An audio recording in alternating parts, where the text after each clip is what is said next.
दोस्तों, मैं कन्हैया कुमार एक बार फिर से आपका जीके प्लान पे स्वागत करता हूं। और देखिए कि ये दृष्टि आईएएस का 9वां टेस्ट है, तो इसे देखा जाएगा। तो चलिए देखा जाए। चलिए पहला क्वेश्चन देखा जाए। पहला क्वेश्चन में पूछा जा रहा है, विश्व मोटापा एटलस 2026 का विषय है। तो देखिए कि सबसे पहले ये समझना है कि विश्व मोटापा एटलस ये क्यों जारी किया गया या क्यों लाया गया है। तो देखिए कि पूरे विश्व में ये देखने को मिल रहा है कि ज़्यादातर व्यक्ति फास्ट फूड खाने के लिए या अहाइजेनिक आहार लेने के कारण उनका मोटापा बढ़ रहा है, लेकिन शक्ति नहीं बढ़ रहा है। और मोटापा बढ़ने से बहुत सारा बीमारी हो रहा है, डायबिटीज हो गया, हार्ट अटैक हो गया, और हार्ट से संबंधित और सारे बहुत सारा बीमारी और आंखों से संबंधित बीमारी हो रहा है। तो इसको केयर करने के लिए या इसमें जागरूकता लाने के लिए ये आपका लाया गया है विश्व मोटापा एटलस। तो इसका थीम था 2026 का 8 billion regimes to act on obesity. तो ऑप्शन नंबर आपका बी सही हो जाएगा। और विश्व मोटापा दिवस हर साल 4 मार्च को मनाया जाता है। तो ये आप याद रखिएगा कि कब मनाया जाता है, तो 4 मार्च। अगला क्वेश्चन है दूसरा का नंबर, भारत की प्रथम सेमीकंडक्टर सुविधा का हाल ही में उद्घाटन किया गया है, यानी कि कहाँ किया गया है ये पूछा जा रहा है।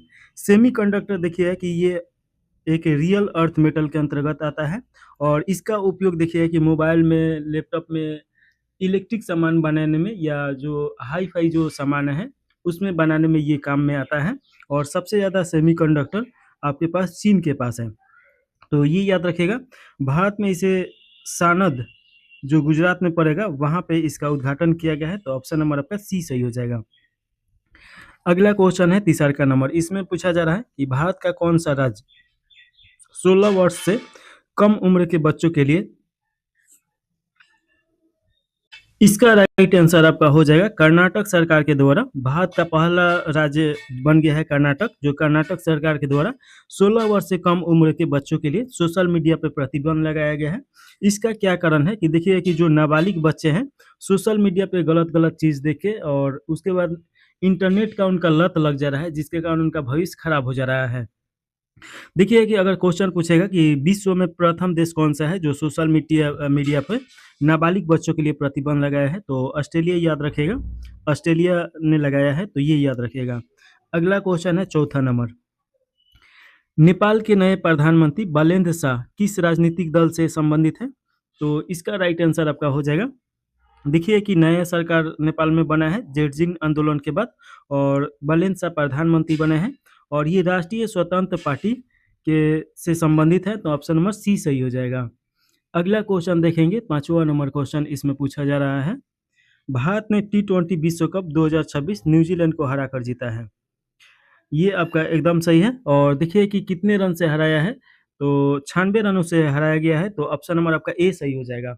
और साथ में ये भी देखिएगा कि ये कब हुआ है, तो 8 मार्च को ये खेला गया था नरेंद्र मोदी स्टेडियम में। तो ये आप याद रखेगा। जसप्रीत बुमराह को प्लेयर ऑफ द मैच चुना गया, और संजू सैमसन को प्लेयर ऑफ द सीरीज चुना गया है। तो ये दोनों आप क्वेश्चन याद रखेगा। अगला क्वेश्चन है छठा नंबर क्वेश्चन, इसमें पूछा जा रहा है स्पेस क्राफ्ट मिशन ऑपरेशन पर अंतर्राष्ट्रीय सम्मेलन आयोजित किया गया था। तो ये कहाँ किया गया था ये पूछा जा रहा है। तो देखिए कि 8 से 10 अप्रैल को 2026 को ये किया गया है बेंगलोर में। तो ऑप्शन नंबर आपका बी सही हो जाएगा, और डेट भी थोड़ा सा याद रखेगा। और देखिए कि इसका थीम क्या था, तो स्मार्ट और सतत अंतरिक्ष मिशन प्रबंधन के लिए अभिनव संचालन। तो ये आपको याद रखना है, ऑप्शन नंबर बी सही है। अगला क्वेश्चन है रीयूनेबल एनर्जी सस्टेनेस्टिंग 2026 के अनुसार रिन्यूएबल एनर्जी की स्थापना क्षमता के मामले में भारत अब वैश्विक स्तर पे डैश स्थान पे है या डैश स्थान पे पहुंच गया है। तो देखिए कि ये तीसरा स्थान पे पहुंच गया है। तो ऑप्शन नंबर आपका सी सही हो जाएगा। और देखिए कि भारत अब ब्राज़ील से आगे निकल चुका है, चीन और अमेरिका से अभी पीछे है। तो ये आपका याद रखना है। चलिए 7 के बाद 8वां नंबर क्वेश्चन देखेंगे। इसमें पूछा जा रहा है, केंद्र सरकार ने जिस राज्य और केंद्र शासित प्राधिकरणों को निर्देश दिया है कि वे नए या आंतरिक HFC उत्पादन के लिए पर्यावरणीय मंजूरी देना बंद कर दे। तो इसका राइट आंसर आपका हो जाएगा 31 दिसंबर 2027 के बाद। तो 31 दिसंबर 2027 के बाद ये बंद कर दिया जाएगा। तो ऑप्शन नंबर आपका ए सही हो जाएगा। और देखिए कि मॉन्ट्रियल प्रोटोकॉल के तहत ये निर्णय लिया गया है, यानी मॉन्ट्रियल प्रोटोकॉल में ये निर्णय लिया गया था कि एचएफसी का उत्पादन कम किया जाए। इसका कारण क्या है? तो एचएफसी जो गैस निकलता है, इसके कारण ओज़ोन परत जो है उसका क्षय होता है। और ओज़ोन परत तो आप जानते ही होंगे, ये पृथ्वी है, इससे 40 से 50 किलोमीटर ऊपर एक आपका गैस का लेयर है जिसका नाम है ओज़ोन परत। ओज़ोन गैस नाम है उसका। और ये क्या करता है कि जो सूर्य से आता है पराबैंगनी किरण या ब्रह्मांड से, तो ये इसे एब्ज़ॉर्ब कर लेता है या रिटर्न कर देता है। इस प्रकार देखिए कि पृथ्वी पे जैव विविधता के संरक्षण करता है। और इसका सूत्र देखिए कि O3 से इसे सूचित किया जाता है। ओज़ोन गैस को डॉप्सन में मापा जाता है, तो ये भी आप याद रखिएगा, डॉप्सन। और साथ में ये याद रखिएगा कि ओज़ोन दिवस आपका हर साल 16 सितंबर को मनाया जाता है ताकि जागरूकता हो जाए। और देखिए कि एचएफसी के अलावा आपका सीएफसी जो गैस है उससे भी इसका क्षरण होता है। तो ये आपको थोड़ा-सा याद रखना है। और ये आपसे पूछेगा कि ओज़ोन गैस कैसा गंध देता है? तो सड़ा हुआ मछली की तरह ये गंध देता है। तो ये आपको याद रखना है। और देखिए कि एचएफसी के द्वारा ये ग्लोबल वार्मिंग भी होता है, तो ये भी आपको याद रखना है। चलिए अगला क्वेश्चन है 8 के बाद 9वां नंबर क्वेश्चन। इसमें पूछा जा रहा है कि 9वां हिंद महासागर सम्मेलन आयोजित किया गया था। तो इसका राइट आंसर आपका हो जाएगा, ये कहाँ पे किया गया था? तो ऑप्शन नंबर आपका सी सही हो जाएगा। मॉरिशस में किया गया था और 10 से 12 अप्रैल 2026 के बीच में किया गया है। तो ये याद रखिएगा, 10 और 12 इसके बीच में मॉरिशस में किया गया है। हिंद महासागर से क्या क्वेश्चन पूछ सकता है? ये पूछ सकता है कि भारत 3 तरफ से किस महासागर से घिरा हुआ है? तो एक तरफ तो अरब सागर हो जाएगा, एक तरफ नीचे आपका हिंद महासागर हो जाएगा, एक बंगाल की खाड़ी हो जाएगा। हिंद महासागर ऐसा एक महासागर है जो किसी देश के नाम पे रखा गया है, जो कि भारत के नाम पे रखा गया है। तो ये आपको याद रखना है। अगला क्वेश्चन 9 के बाद 10 नंबर क्वेश्चन। इसमें पूछा जा रहा है, प्रसिद्ध पार्श्व गायिका आशा भोसले का निधन किस आयु में हुआ है? या किस आयु में हो गया? तो इसका राइट आंसर आपका हो जाएगा, वो 92 साल की थी। ऑप्शन नंबर आपका सी सही हो जाएगा। और देखिए कि 2008 में उन्हें पद्म भूषण पुरस्कार दिया गया था और 2001 में उन्हें दादा साहेब फाल्के पुरस्कार से सम्मानित किया गया था। तो ये आप दोनों पुरस्कार याद रखेगा। चलिए अगला क्वेश्चन 11 नंबर क्वेश्चन है और इसमें आपसे क्वेश्चन में देखिए कि मिलान करने के लिए पूछ रहा है। तो चलिए मिलान किया जाए।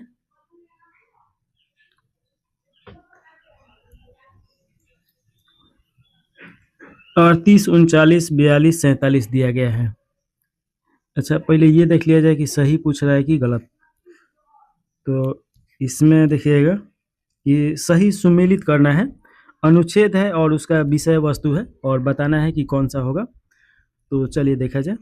देखिए सबसे पहले जितना अनुच्छेद दिया गया है ये आप जान लीजिए कि डीपीएसपी से ये संबंधित है, यानी राज्य के नीति निर्देशक सिद्धांत। तो राज्य के नीति निर्देशक सिद्धांत ये आपका आयरलैंड के संविधान से लिया गया है, आयरलैंड के संविधान से लिया गया है। और ये आर्टिकल देखिएगा कि आपका 36 से लेके 51 के बीच में ये आर्टिकल समाहित है। तो ये इतना याद रखेगा। और साथ में ये भी याद रखेगा कि ये न्यायालय में परिवर्तनीय नहीं है, यानी कि राज्य के क्षमता के आधार पे राज्य का नीति निर्देशक सिद्धांत लागू किया जाएगा। तो अगर मान लीजिए कि कहीं पे अगर नहीं कर रहा है राज्य, तो उसके खिलाफ न्यायालय में नहीं जाया जा सकता है। तो इतना 3-4 पॉइंट आप जरूर याद रखेगा। तो अब चलिए इसमें मिलान किया जाए। आर्टिकल 38 दिया गया है और इसमें पूछा जा रहा है कि आर्टिकल 38 के द्वारा क्या होगा? तो ये देखिए कि जन कल्याण को बढ़ावा देना और असमानताओं को कमी करना है, इसमें ये बताया गया है। तो एक का आपका 2 हो जाएगा। उसके बाद देखिएगा कि अनुच्छेद 39 के बी, इसमें जनहित के लिए भौतिक संसाधनों को स्वामित्व और नियंत्रण करना है। तो बी का आपका हो जाएगा 4th। सी में दिया गया अनुच्छेद 42। अनुच्छेद 42 में बताया गया है कि कार्य की न्याय संगत और मानवीय दशाओं तथा मातृत्व सहायता इसमें होना चाहिए, यानी कि जो कार्य होगा वो न्याय संगत होना चाहिए और मानवीय होना चाहिए, अमानवीय नहीं होना चाहिए। तो ये इसमें बताया गया है आर्टिकल 42 में। आर्टिकल 47 में देखिए कि पोषण स्तर और जीवन स्तर तथा जन स्वास्थ्य में सुधार करना ये बताया गया है। तो ये आपको याद रखना है। तो ये देखिएगा कि एक का आपका 2 हो जाएगा और बी का आपका 4th और सी का आपका 1 हो जाएगा और डी का आपका 3। तो ऑप्शन नंबर आपका ए सही हो जाएगा। आर्टिकल 39 में देखिएगा कि वेतन असमानता के बारे में भी बताया गया है, यानी स्त्री पुरुष में जो वेतन के असमानता होता है तो उसे सामान्य करने का इसमें निर्देश दिया गया है। तो राज्य के नीति निर्देशक का मतलब क्या होता है कि राज्य को ऐसा बनना है, वो निर्देश देता है। तो ये आप थोड़ा सा याद रखिएगा। चलिए अगला क्वेश्चन है 12 नंबर क्वेश्चन, और इसमें भी मिलान करने के लिए ही दिया गया है। तो इसमें अगर मिलान किया जाए,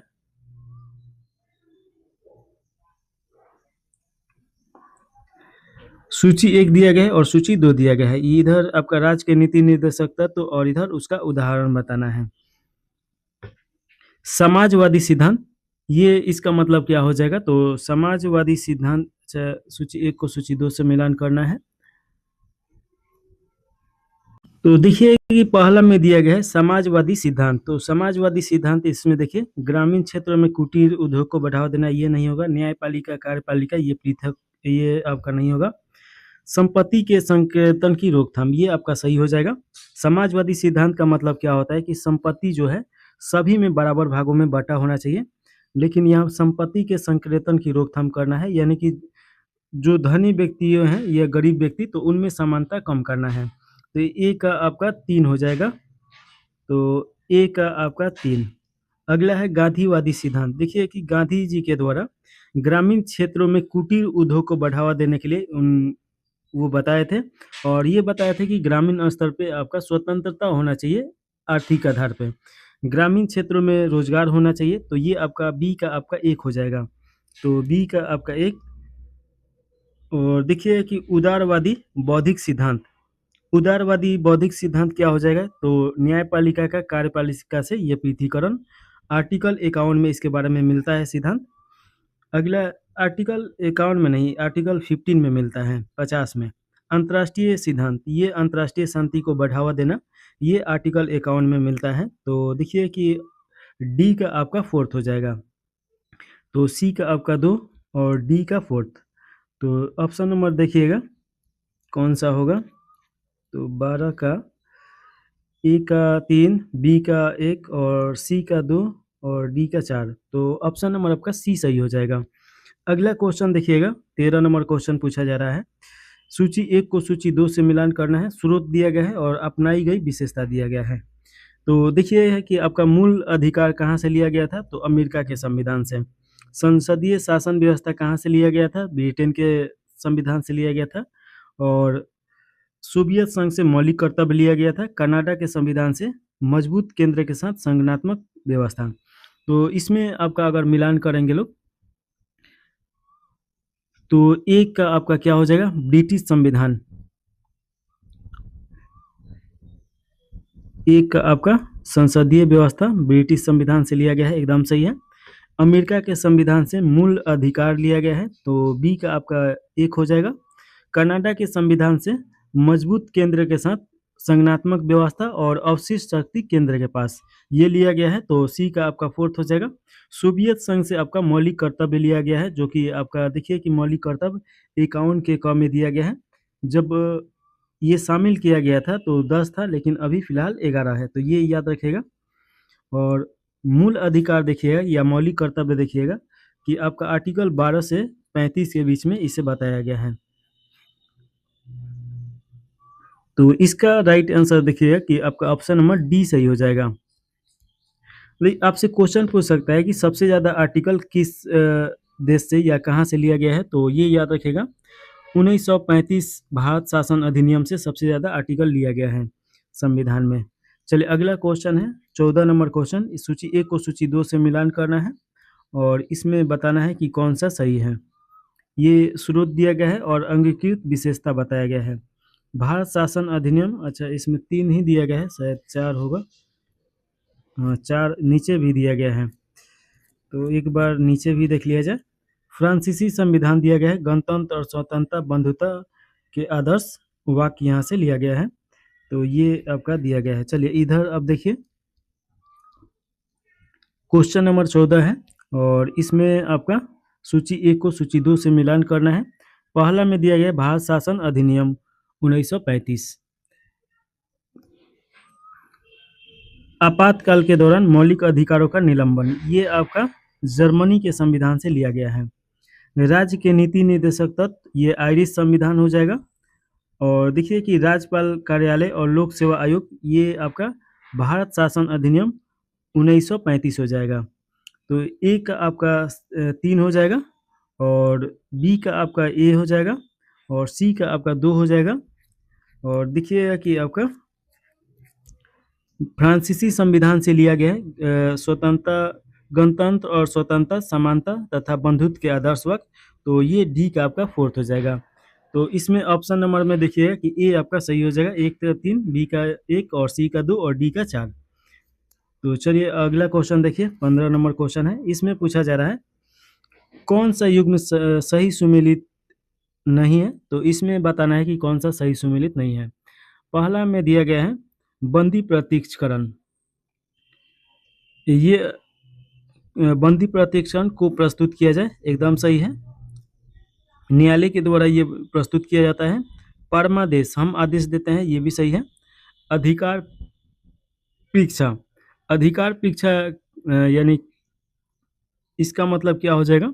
तो देखिए अधिकार परीक्षा का अर्थ होता है किसी अधिकार से इसका उपयोग किसी सार्वजनिक पद पे आसीन व्यक्ति के कानूनी अधिकार पे प्रश्न उठाने के लिए लिया जाता है, ना कि प्रमाणित करने के लिए। तो ये आपका गलत हो जाएगा। प्रतिषेध का मतलब होता है निषेध करना। देखिए कि निषेध करना या रोकना। न्यायालय या न्यायाधीशों को उसके अधिकार क्षेत्र से बाहर जाने से रोकने के लिए सर्वोच्च न्यायालय के द्वारा उच्च न्यायालय को रोका जाता है, और उच्च न्यायालय के द्वारा डिस्ट्रिक्ट न्यायालय को रोका जाता है। तो ये आपका सही है। तो इस प्रकार देखिएगा कि ऑप्शन नंबर आपका सी सही हो जाएगा, क्योंकि इसमें गलत बताना है। तो ऑप्शन नंबर आपका सी सही है। अच्छा, बंदी प्रत्यक्षकरण का मतलब क्या होगा कि इसका मतलब होगा किसी व्यक्ति को अवैध हिरासत से बचाने के लिए जारी किया जाता है, यानी कि उसे न्यायालय में पेश किया जाए।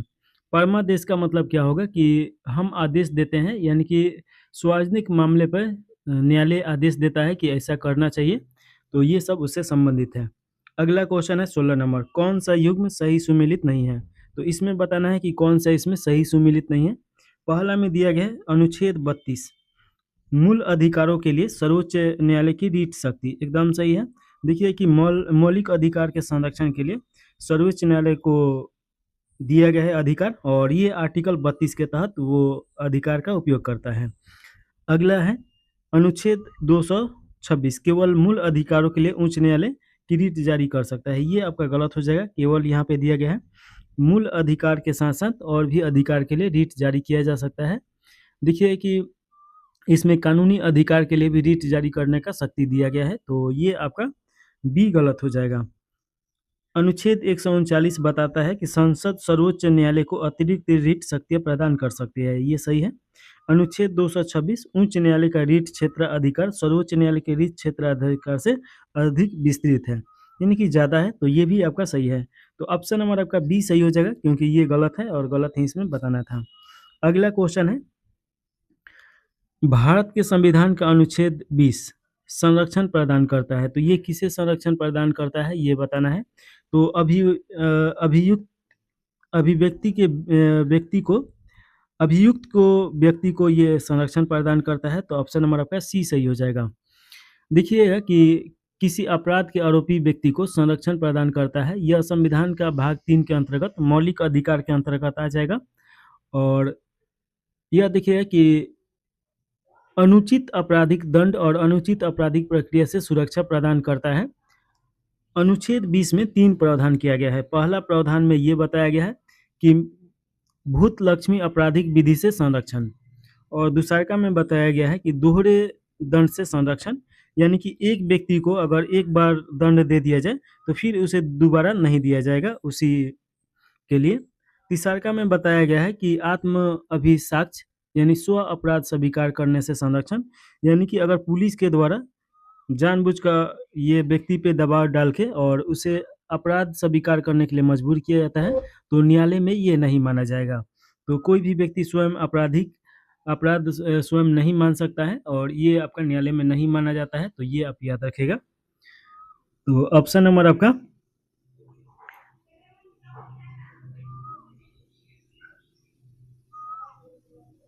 कौन सा हो जाएगा? तो ऑप्शन नंबर आपका सी सही हो जाएगा। चलिए 18 नंबर क्वेश्चन है इसके बाद, इसमें पूछा जा रहा है अनुच्छेद 20 के संबंध में निम्नलिखित कथनों पर विचार करना है और इसके बाद देखिए कि सही उत्तर का चुनाव करना है। अच्छा, सही उत्तर का चुनाव करना है, तो चलिए देखा जाए। पहला में देखिएगा कि अनुच्छेद 20 के संबंध में निम्नलिखित कथनों पर विचार कीजिए। यह एक ही अपराध के लिए दोहरे दंड से संरक्षण प्रदान करता है, एकदम सही है। यह प्रत्येक गवाह को किसी भी मामले में साक्ष्य देने से संरक्षण प्रदान करता है, किसी भी मामले में नहीं, ये आपका गलत हो जाएगा। यहाँ पे थोड़ा सा देखिए कि दिया गया है कि प्रत्येक गवाह को किसी भी मामले में साक्ष्य देने से संरक्षण प्रदान करता है। प्रत्येक गवाह को ऐसा नहीं किया जाता है। ऐसे गवाह जिनका जान का खतरा रहता है या केस बहुत बड़ा हो तो उससे संबंधित उन्हें संरक्षण प्रदान किया जाता है। तो ये आपका ऑप्शन नंबर 2 गलत हो जाएगा, तो एक सही है। तो इस प्रकार देखिएगा कि इसका राइट आंसर आपका ए हो जाएगा, केवल एक सही है। अगला क्वेश्चन है 19 नंबर। किस मामले में सर्वोच्च न्यायालय ने यह निर्णय दिया कि मौलिक अधिकार और राज्य के नीति निर्देशक तत्वों के बीच संतुलित या संतुलन संविधान की मूल संरचना का हिस्सा है? तो इसका राइट आंसर आपका हो जाएगा मिनर्वा मिल्स मामला में दिया गया था, तो ऑप्शन नंबर आपका बी सही हो जाएगा। देखिए कि मिनर्वा मिल्स मामला 1980 में ये आता है और मौलिक अधिकार और राज्य के नीति निर्देशक सिद्धांत के बीच सामंजस्य और संतुलन की संरचना पे ये मिनर्वा मिल्स केस चला था, तो ऑप्शन नंबर आपका बी सही हो जाएगा।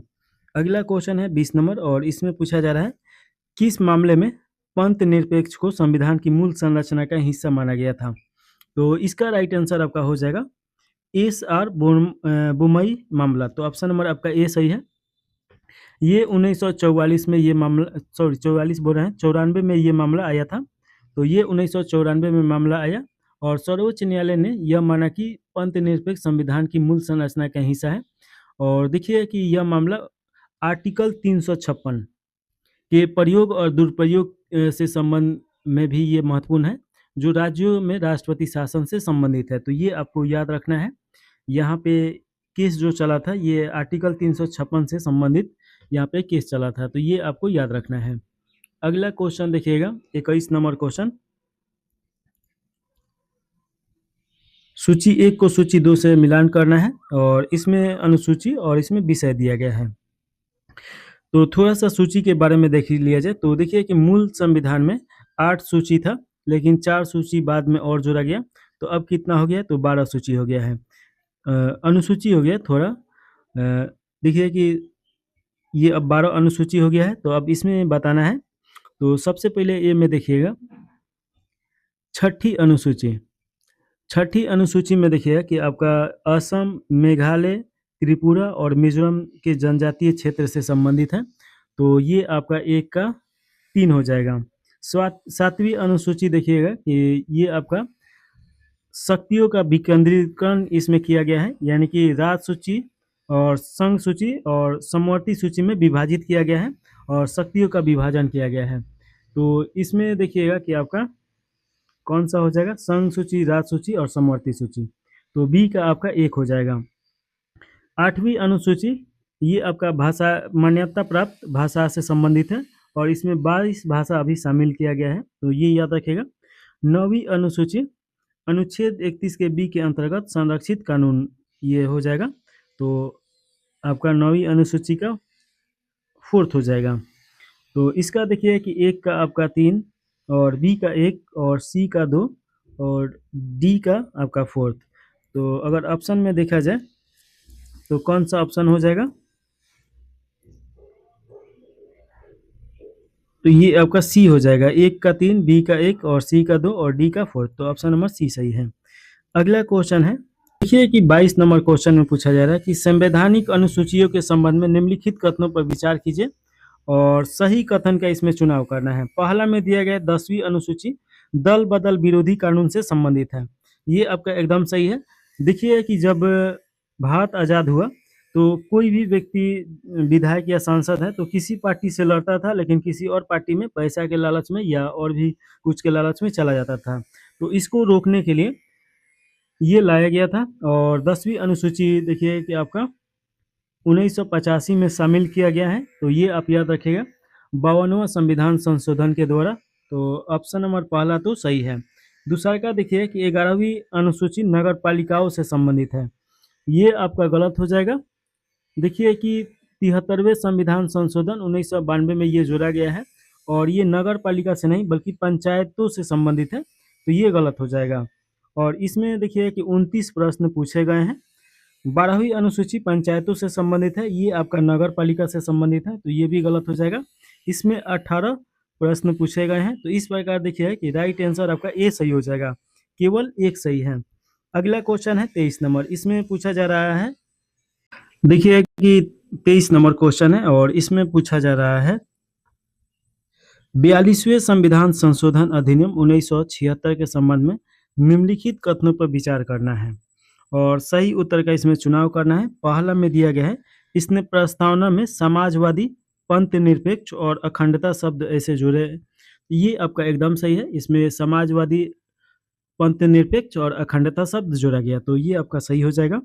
इसने संविधान में मौलिक कर्तव्य जोड़े, ये भी आपका सही है। देखिए कि संविधान में मौलिक कर्तव्य 51 के क जोड़ा गया और जब जोड़ा गया तो उसमें 10 मौलिक कर्तव्य बताए गए, तो ये आपका सही हो जाएगा। और ये देखिए कि स्वर्ण सिंह समिति के सिफारिश के आधार पर मौलिक कर्तव्य जोड़ा गया था। मौलिक कर्तव्य का मतलब क्या होता है कि जैसे कि राष्ट्र हम लोग को संरक्षण देता है, वैसे ही किसी व्यक्ति को राष्ट्र को संरक्षण देना चाहिए। जैसे आर्थिक, आपका आर्थिक आधार पे या सांस्कृतिक आधार पे जो भी सामाजिक कोई भी है, जैसे मैदान है या कुछ भी है, तो उसका संरक्षण होना चाहिए। सांस्कृतिक जो आपका धरोहर है उसकी रक्षा करना है, वैज्ञानिक विचार होना चाहिए, अपने बच्चों को पढ़ाना चाहिए। तो इस प्रकार ऐसे 11 आपका मौलिक कर्तव्य है। जब इसका चैप्टर पढ़ा जाएगा तो डिटेल में देखा जाएगा। इसने संविधान में 9वीं अनुसूची जोड़ी, ये भी आपका सही है। देखिए कि अच्छा, संविधान में 9वीं अनुसूची जोड़ी, ये आपका गलत हो जाएगा। देखिए कि मूल संविधान में 8 आपका अनुसूची था, लेकिन 1951 में क्या हो गया कि भूमि अधिग्रहण से समस्या बहुत ज़्यादा आने लगा और यहाँ का जो जमींदार था लोग बार-बार केस करने लगा लोग। और देखिए कि आपका संपत्ति का अधिकार आर्टिकल 31 में दिया गया था, उसका सहायता लेके और वो केस जीत जाता था लोग।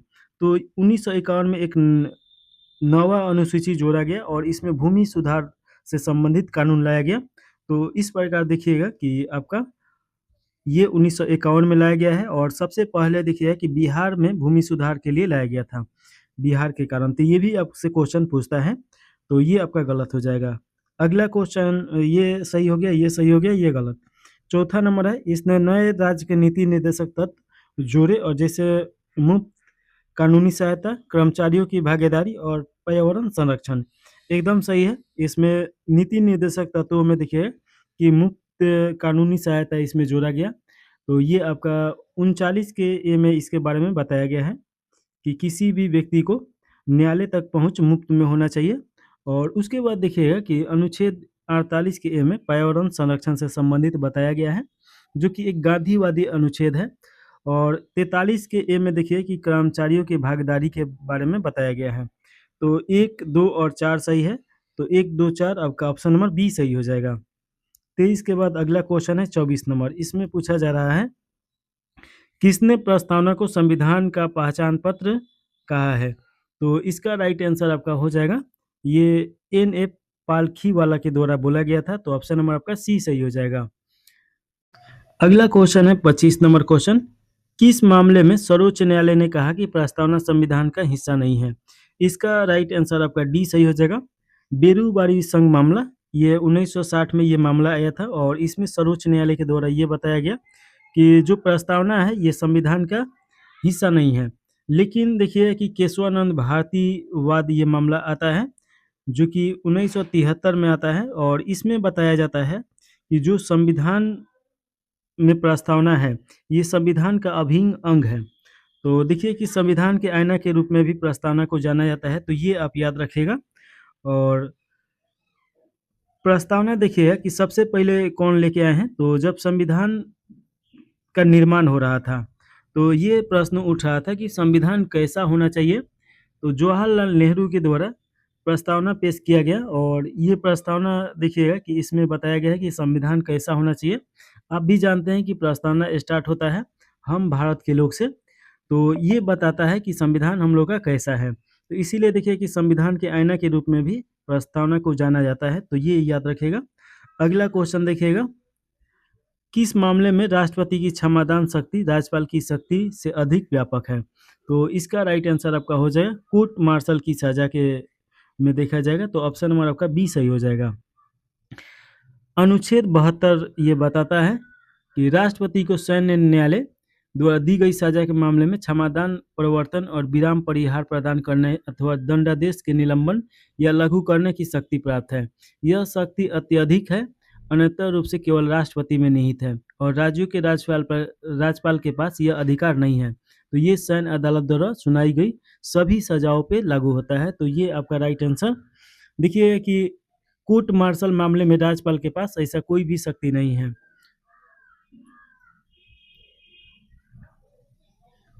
तो यहाँ पे देखिए कि राष्ट्रपति के पास राज्यपाल के शक्ति के तुलना में बहुत ज्यादा शक्ति है, तो ऑप्शन नंबर आपका बी सही हो जाएगा। अगला क्वेश्चन है 27 नंबर क्वेश्चन, इसमें पूछा जा रहा है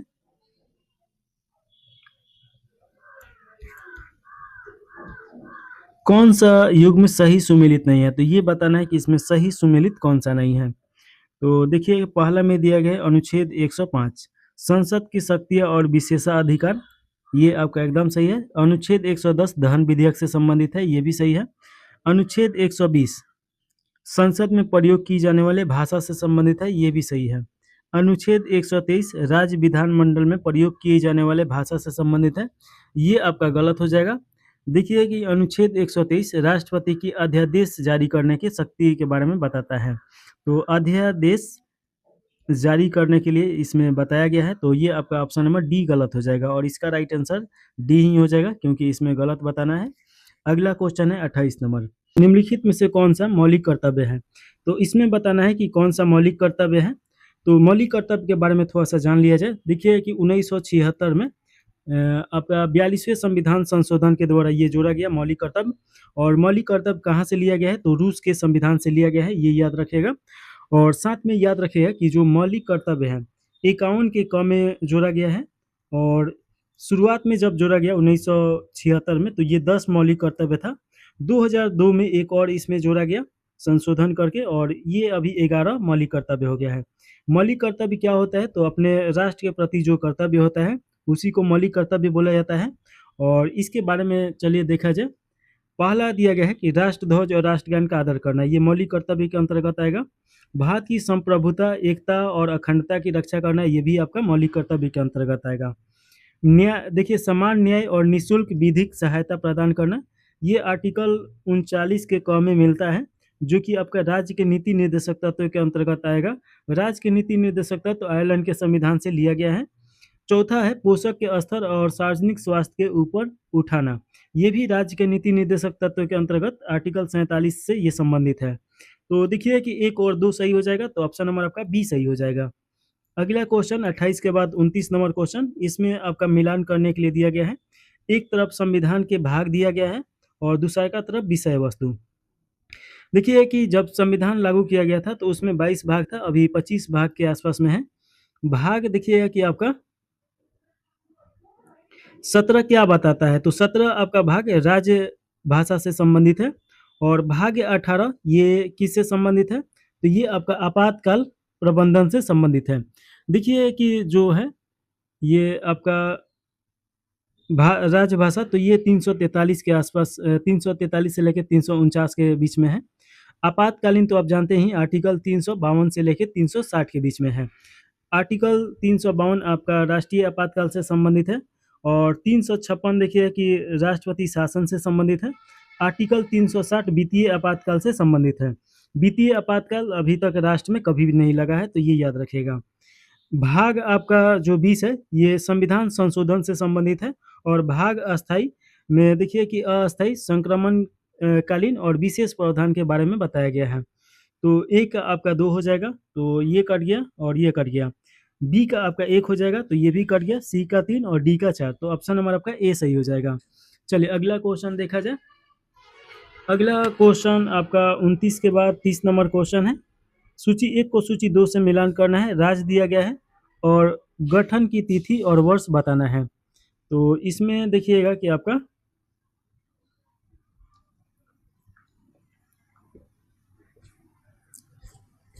मिलान करना है, तो चलिए मिलान किया जाए। नागालैंड का कब किया गया, तो 1 दिसंबर और 1963 हो जाएगा। तो एक आपका 3 हो जाएगा, तो ये कट गया और ये कट गया। मेघालय देखिए कि 21 जनवरी 1972 को इसकी स्थापना दिवस के रूप में मनाया जाता है, यह स्थापना किया गया। तो ये आपका बी का 4 हो जाएगा। और देखिए कि मिजोरम का आपका हो जाएगा 20 फरवरी 1987 और छत्तीसगढ़ का 1 नवंबर 2000 हो जाएगा। और इसी दिन देखिए कि छत्तीसगढ़ का भी झारखंड का स्थापना किया गया था, तो ये याद रखिएगा। तो इस प्रकार अगर देखेंगे तो ऑप्शन नंबर बी सही हो जाएगा। अगला क्वेश्चन है 30 के बाद 31 नंबर क्वेश्चन पूछा जा रहा है। निम्नलिखित में से कौन सा राज्य असम से अलग करके नहीं बनाया गया था। तो इसमें बताना है कि असम से अलग करके कौन सा राज्य को नहीं बनाया गया था। तो नागालैंड तो होगा, आपका त्रिपुरा और मणिपुर हो जाएगा। इसमें आपका नागालैंड को अलग करके बनाया गया था, मेघालय भी इसी में से निकला है। अगर थोड़ा सा मैप देखिएगा तो त्रिपुरा और मणिपुर ये अलग हैं, तो 3 और 4 हो जाएगा। ऑप्शन नंबर आपका बी सही है। देखिए कि नागालैंड का गठन असम के नागा हिल्स क्षेत्र से हुआ है 1 दिसंबर 1963 को, अभी ऊपर देखे हैं लोग। और मेघालय का भी गठन अभी देखे हैं लोग, ये भी असम से हुआ है। त्रिपुरा एक रियासत था, 1949 में इसका भारत में विलीन किया गया, यानी भारत में मिलाया गया, तो ये याद रखेगा। और देखिएगा कि इसे केंद्र शासित बनाया गया और बाद में 1972 में एक राज्य का दर्जा दिया गया। मणिपुर भी एक रियासत था और इसे भी 1972 में एक राज्य का दर्जा दिया गया। पहले ये भी एक यूटी के रूप में कार्य करता था। तो ऑप्शन नंबर बी सही हो जाएगा। अगला क्वेश्चन है, अनुच्छेद 342 के संबंध में निम्नलिखित कथनों पर विचार कीजिए। तो यहाँ पे देखिएगा कि पहला में दिया गया है, अनुसूचित जनजातियों को राष्ट्रपति द्वारा निर्दिष्ट किया जाता है, एकदम सही है। राज्यपाल अंतिम एसटी सूची तैयार करता है, ये आपका एकदम गलत है। राष्ट्रपति के द्वारा तैयार किया जाता है, तो ये गलत हो जाएगा। संसद कानून द्वारा एससी/एसटी में या एसटी सूची में संशोधन कर सकती है, एकदम सही है। तो 1 और 3 सही हो जाएगा। ऑप्शन नंबर आपका सी सही है। अगला क्वेश्चन है, इसमें मिलान करना है, सूची 1 को सूची 2 से मिलान करना है। एक तरफ संवैधानिक निकाय या अधिकारी और दूसरा का तरफ अनुच्छेद दिया गया है। तो इसमें देखिए कि आपका मिलान कीजिएगा। तो पहला में दिया गया है राष्ट्रीय अनुसूची जाति, राष्ट्रीय अनुसूची जाति आयोग, ये इसका राइट आंसर आपका हो जाएगा 338 हो जाएगा। तो 1 का आपका 3 हो जाएगा।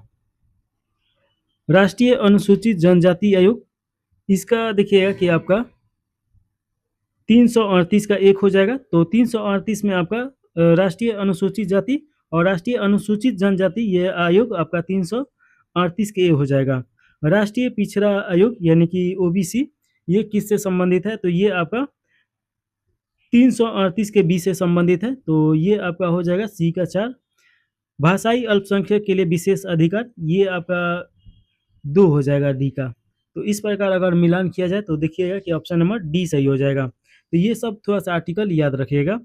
अगला क्वेश्चन पूछा जा रहा है, 34 नंबर क्वेश्चन है, सर्वोच्च न्यायालय के न्यायाधीशों की नियुक्ति के लिए सुप्रीम कोर्ट कॉलेजियम में निम्नलिखित में शामिल होते हैं। तो इसका राइट आंसर देखिएगा कि आपका भारत के मुख्य न्यायाधीश और 4 वरिष्ठ न्यायाधीश। तो ऑप्शन नंबर आपका सी सही हो जाएगा।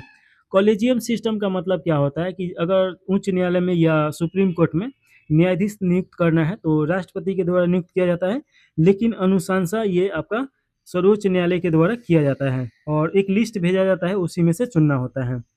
अगला क्वेश्चन देखिएगा, इसका तो राइट आंसर सी हो गया। अगला क्वेश्चन 35 नंबर है, इसमें पूछा जा रहा है, न्यायाधीशों की नियुक्ति के संबंध में निम्नलिखित कथनों पर विचार करना है और सही कथन का इसमें चुनाव करना है। पहला में दिया गया है, उच्चतम न्यायालय के न्यायाधीशों की नियुक्ति राष्ट्रपति द्वारा की जाती है। तो ये देखिएगा कि आपका पहला एकदम सही है, ये उच्चतम न्यायालय के न्यायाधीश की नियुक्ति राष्ट्रपति के द्वारा किया जाता है। और उच्च न्यायालय के न्यायाधीशों की नियुक्ति राज्यपाल के द्वारा किया जाता है, ये आपका गलत हो जाएगा। उच्च न्यायालय के न्यायाधीशों की भी नियुक्ति आपके राष्ट्रपति के द्वारा ही किया जाता है, तो ये गलत हो गया। तो ऑप्शन नंबर केवल एक सही है, जो कि ऑप्शन नंबर सी में दिया गया है, तो राइट आंसर सी सही हो जाएगा। और देखिएगा कि उच्चतम न्यायालय के जो उम्र सीमा है ये 65 वर्ष रखा गया है और उच्च न्यायालय के 62 वर्ष, तो ये दोनों में कंफ्यूजन नहीं होना है। कौन सा अनुच्छेद उच्च न्यायालय के गठन शक्ति से संबंधित है? तो इसका राइट आंसर देखिएगा कि आपका हो जाएगा अनुच्छेद 216 हो जाएगा, तो ऑप्शन नंबर आपका बी सही हो जाएगा। 36 के बाद 37 नंबर क्वेश्चन देखिएगा। राष्ट्रीय आपातकाल के संबंध में निम्नलिखित कथनों पर विचार करना है और सही कथन का इसमें चुनाव करना है। पहला में दिया गया है आर्टिकल 356 राष्ट्रीय आपातकाल से जुड़ा हुआ है। देखिए कि आर्टिकल 356 राष्ट्रीय आपातकाल से संबंधित नहीं है, ये राष्ट्रपति शासन और राज्य आपातकाल से जुड़ा हुआ है, तो ये याद रखेगा। अभी ऊपर हम बताए थे कि ये आपका हो जाएगा राष्ट्रपति शासन या राज्य आपातकाल। इसकी घोषणा सिर्फ युद्ध के बाद ही की जा सकती है, ये भी आपका गलत हो जाएगा। इसकी घोषणा स्व विवेक के आधार पर राष्ट्रपति के द्वारा किया जाता है और स्व विवेक का मतलब कि देखिए कि प्रधानमंत्री कार्यालय के सलाह पे ही किया जाता है, ये गलत है। इसकी उद्घोषणा के लिए कैबिनेट मंत्रिमंडल की लिखित सिफारिश आवश्यक है, तो ये भी आपका सही है। ये दोनों आपका गलत है, ऑप्शन नंबर आपका डी सही हो जाएगा, केवल 3 सही है। अगला क्वेश्चन है 38 नंबर। राष्ट्रपति शासन के संबंध में निम्नलिखित कथनों पर विचार करना है और देखिएगा कि सही पूछ रहा है कि गलत। सही कथन का इसमें चुनाव करना है। तो पहला में देखिएगा, पहला में दिया गया है राष्ट्रपति शासन अधिकतम 1 वर्ष की अवधि तक जारी की जा सकती है, ये आपका देखिएगा कि गलत हो जाएगा। राष्ट्रपति शासन तब तक लगाया जा सकता है जब किसी राज्य की संवैधानिक मशीनरी विफल यानी कि विफल है तो सही ना हो जाए और इसे संसद के दोनों सदनों द्वारा 2 महीने के अंदर अनुमोदन कराना जरूरी होता है और एक बार मंजूरी मिलने के बाद 6 महीने तक जारी रखा जा सकता है। अधिकतम 3 वर्षों तक राष्ट्रपति शासन लागू किया जा सकता है, उसके अंदर ही चुनाव वहाँ पे कराया जा सकता है। दूसरा का ऑप्शन है राष्ट्रपति शासन सबसे अधिक बार उत्तर प्रदेश में लगाया गया था, ये आपका गलत हो जाएगा। देखिए कि सबसे ज़्यादा मणिपुर में 11 बार लगाया गया है और 10 बार उत्तर प्रदेश में लगाया गया है, तो ये याद रखिएगा सबसे ज़्यादा मणिपुर हो जाएगा। और ये हॉट क्वेश्चन भी है क्योंकि मणिपुर में देखिएगा कि अभी वहाँ पे विवाद चल रहा है, तो ये आप याद रखिएगा। तो इसका राइट आंसर डी सही हो जाएगा, दोनों में से कोई सही नहीं है। अगला क्वेश्चन 39 नंबर है और इसमें पूछा जा रहा है राष्ट्रीय आपातकाल के दौरान अधिकारों के संबंध में निम्नलिखित कथनों पर विचार करना है और सही उत्तर का चुनाव करना है। पहला में दिया गया है अनुच्छेद 19 के तहत प्राप्त सेवाएं केवल युद्ध या बाहरी आक्रमण पर आधारित आपातकाल के दौरान ही स्वतः निलंबित होती है, ये आपका एकदम सही है। राष्ट्रीय आपातकाल के दौरान अनुच्छेद 20 और 21 को निलंबित किया जा सकता है। देखिए कि 20 और 21 को राष्ट्रीय आपातकाल के दौरान निलंबित नहीं किया जा सकता है, यह आपका सुरक्षा 44वें संविधान संशोधन के द्वारा बताया गया था, तो ऑप्शन नंबर 2 गलत हो जाएगा। राष्ट्रपति कुछ मूल अधिकारों के प्रवर्तन के लिए न्यायालय जाने के अधिकार को निलंबित कर सकते हैं, एकदम सही है। राष्ट्रीय आपातकाल के दौरान सभी मूल अधिकार स्वतः निलंबित हो जाते हैं, ये भी देखिए कि आपका गलत है, ये गलत है। स्वतः कैसे हो जाएगा, 20 और 19 और 20-21 तो रहता ही है, तो ये आपका देखिएगा कि 1 और 3 सही है, तो ऑप्शन नंबर बी सही हो जाएगा। चलिए अगला क्वेश्चन हम लोग देखेंगे लोग 40 नंबर क्वेश्चन इसमें देखना है। इसमें सूची 1 और सूची 2 दिया गया है और उससे संबंधित यहाँ पे आपका कूट के सहायता से चुनाव करना है। एक तरफ आपका संसदीय विधेयक और दूसरा का तरफ अनुच्छेद दिया गया है, तो चलिए देखा जाए। धन विधेयक तो आप जानते ही हैं आर्टिकल 110 से संबंधित है और लोकसभा में पेश किया जाता है, उसके बाद राज्यसभा में जाता है, तो ये याद रखेगा। तो 1 का 3 हो जाएगा। साधारण विधेयक देखिए कि आर्टिकल 107 से संबंधित है, तो ये आपका बी का 4 हो जाएगा। और वित्त विधेयक तो जानते ही हैं कि वित्त विधेयक आपका 117 से संबंधित है। संवैधानिक संशोधन विधेयक 368 आर्टिकल हो जाएगा, तो ए का आपका 3, तो ये कट गया, ये कट गया। बी का आपका 4, तो ये भी कट गया, ऑप्शन नंबर सी सही हो जाएगा। अगला क्वेश्चन 41 नंबर क्वेश्चन है, इसमें पूछा जा रहा है संसदीय प्रस्तावों के संबंध में निम्नलिखित कथनों पर विचार कीजिए और सही उत्तर का चुनाव करना है। पहला में दिया गया है कि अविश्वास प्रस्ताव केवल लोकसभा में ही पेश किया जा सकता है, एकदम सही है। देखिए कि केवल लोकसभा में क्यों पेश किया जाता है कि लोकसभा में जितने सांसद होते हैं वो डायरेक्ट पब्लिक के द्वारा चुन के आते हैं, तो पब्लिक के प्रति उत्तरदायी होते हैं। तो पहला तो सही है। दूसरा का देखिएगा, निंदा प्रस्ताव में आलोचना के कारणों का उल्लेख होना चाहिए, एकदम सही है। तो ये आपका दोनों सही है। तीसरा का देखिएगा, स्थगन प्रस्ताव लोकसभा और राज्यसभा दोनों में पेश किया जा सकता है, ये आपका गलत हो जाएगा। देखिएगा कि स्थगन प्रस्ताव केवल लोकसभा में ही पेश किया जा सकता है, राज्यसभा में नहीं पेश किया जा सकता है, तो ये आप याद रखिएगा। चौथा है, बजट चर्चा के दौरान राज्यसभा में कटौती प्रस्ताव पेश किया जा सकता है, कटौती प्रस्ताव पेश नहीं किया जा सकता है, ये भी गलत है। तो ये दोनों आपका गलत है। तो ऑप्शन नंबर 1 और 2 ऑप्शन नंबर बी में दिया गया है, तो राइट आंसर बी सही हो जाएगा। अगला क्वेश्चन है, भारत की पहली स्वदेशी क्वांटम कंप्यूटिंग प्रशिक्षण सुविधा का शुभारंभ किया गया है, तो इसका राइट आंसर आपका हो जाएगा अमरावती में किया गया है, तो ऑप्शन नंबर आपका ए सही है। दिल्ली देहरादून आर्थिक गलियारा 10 किलोमीटर लंबा राजमार्ग ये है, यानी कि बनाया गया है, तो इसका राइट आंसर आपका देखिएगा कि 210 किलोमीटर हो जाएगा, तो ऑप्शन नंबर आपका बी सही हो जाएगा। नवीनतम विश्व आर्थिक परिदृश्य के अनुसार भारतीय अर्थव्यवस्था विश्व की डैश सबसे बड़ी अर्थव्यवस्था है, तो देखिए कि ये क्वेश्चन आपका गलत हो जाएगा। इसमें आपका अच्छा छठा दिया गया है, तो ये आपका छठा सही है। अभी छठा स्थान पे है, अभी 7वां स्थान पे शायद फिसल गया है, तो एक बार ये ज़रूर देखना है एग्ज़ाम के पहले, क्योंकि देखिए कि अभी बहुत ज़्यादा फ्लेक्सिबिलिटी देखने को मिल रहा है, कभी छठा, कभी 7वां, कभी 5वां, चौथा स्थान पे था और उससे खिसक के ये पहुँच गया है। तो ये क्वेश्चन थोड़ा-सा आप देख के जाइएगा, अभी तो छठा स्थान पे है। अगला क्वेश्चन देखिएगा, 44 के बाद 45 नंबर क्वेश्चन। ऑपरेशन अपस्ट्रीस अपस्ट्रीम निम्नलिखित में से किससे संबंधित है? तो इसका राइट आंसर हो जाएगा प्रतिबंधित प्रदर्शन वर्धक दवाओं की आपूर्ति श्रृंखलाओं के विरुद्ध डोपिंग रोधी कार्रवाई। तो देखिए कि जो प्रतिबंधित दवा है उसको मार्केट में आने से रोकने के लिए और जो लेके आ रहा है उस पर कार्रवाई करने के लिए, तो ऑप्शन नंबर आपका ए सही हो जाएगा। अगला क्वेश्चन 46 नंबर, भारतीय प्रवासी नागरिक यानी ओसीआई कार्ड के संबंध में निम्नलिखित कथनों पर विचार करना है और सही उत्तर का इसमें चुनाव करना है। पहला में दिया गया है कि भारतीय प्रवासी नागरिक कार्ड की शुरुआत वर्ष 2001 में की गई, ये आपका गलत हो जाएगा। इसका शुरुआत अगस्त 2005 में किया गया था, तो ये आप याद रखेगा 2005, तो ये आपका गलत हो गया। भारत ने श्रीलंका के भारतीय मूल समुदाय के लिए ओसीआई कार्ड प्रदाता को छठी पीढ़ी तक विस्तारित करने की घोषणा की है, ये आपका सही हो जाएगा। तो ऑप्शन नंबर आपका बी सही है, केवल 2 सही हो जाएगा। अगला क्वेश्चन है 47 नंबर, इसमें पूछा जा रहा है भारत की पहली उन्नत 3D चिप पैकेजिंग इकाई की आधारशिला रखी गई है, तो ये कहाँ रखा गया है? तो ये भुवनेश्वर में रखा गया है। भुवनेश्वर आप जानते हैं उड़ीसा की राजधानी है, तो ऑप्शन नंबर आपका ए सही हो जाएगा। किस देश ने Atlas drone swarm system launch किया है? तो एटलस ड्रोन स्वार्म सिस्टम किसके द्वारा लॉन्च किया गया है? तो ये आपका चीन के द्वारा, तो ऑप्शन नंबर बी सही हो जाएगा। और देखिए कि यह ड्रोन स्वामित्व ऑपरेशन सिस्टम है जिसे स्वामित्व ही तथा आक्रामक अभियानों के लिए डिजाइन किया गया है, तो ये आप याद रखेगा। एप्पल के नए मुख्य कार्यकारी अधिकारी के रूप में किसे नियुक्त किया गया है? तो इसका राइट आंसर हो जाएगा जॉन टर्नर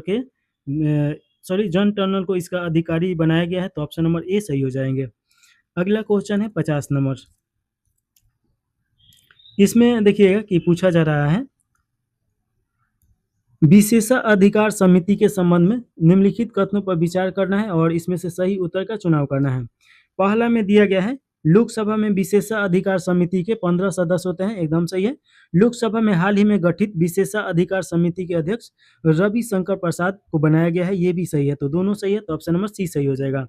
भारत ने हाल ही में किस देश के साथ 5 वर्षों के लिए दालों के आयात संबंधित समझौते पे हस्ताक्षर किया है? तो इसका राइट आंसर आपका हो जाएगा म्यांमार से आयात किया जाएगा, तो ऑप्शन नंबर आपका ए सही हो जाएगा।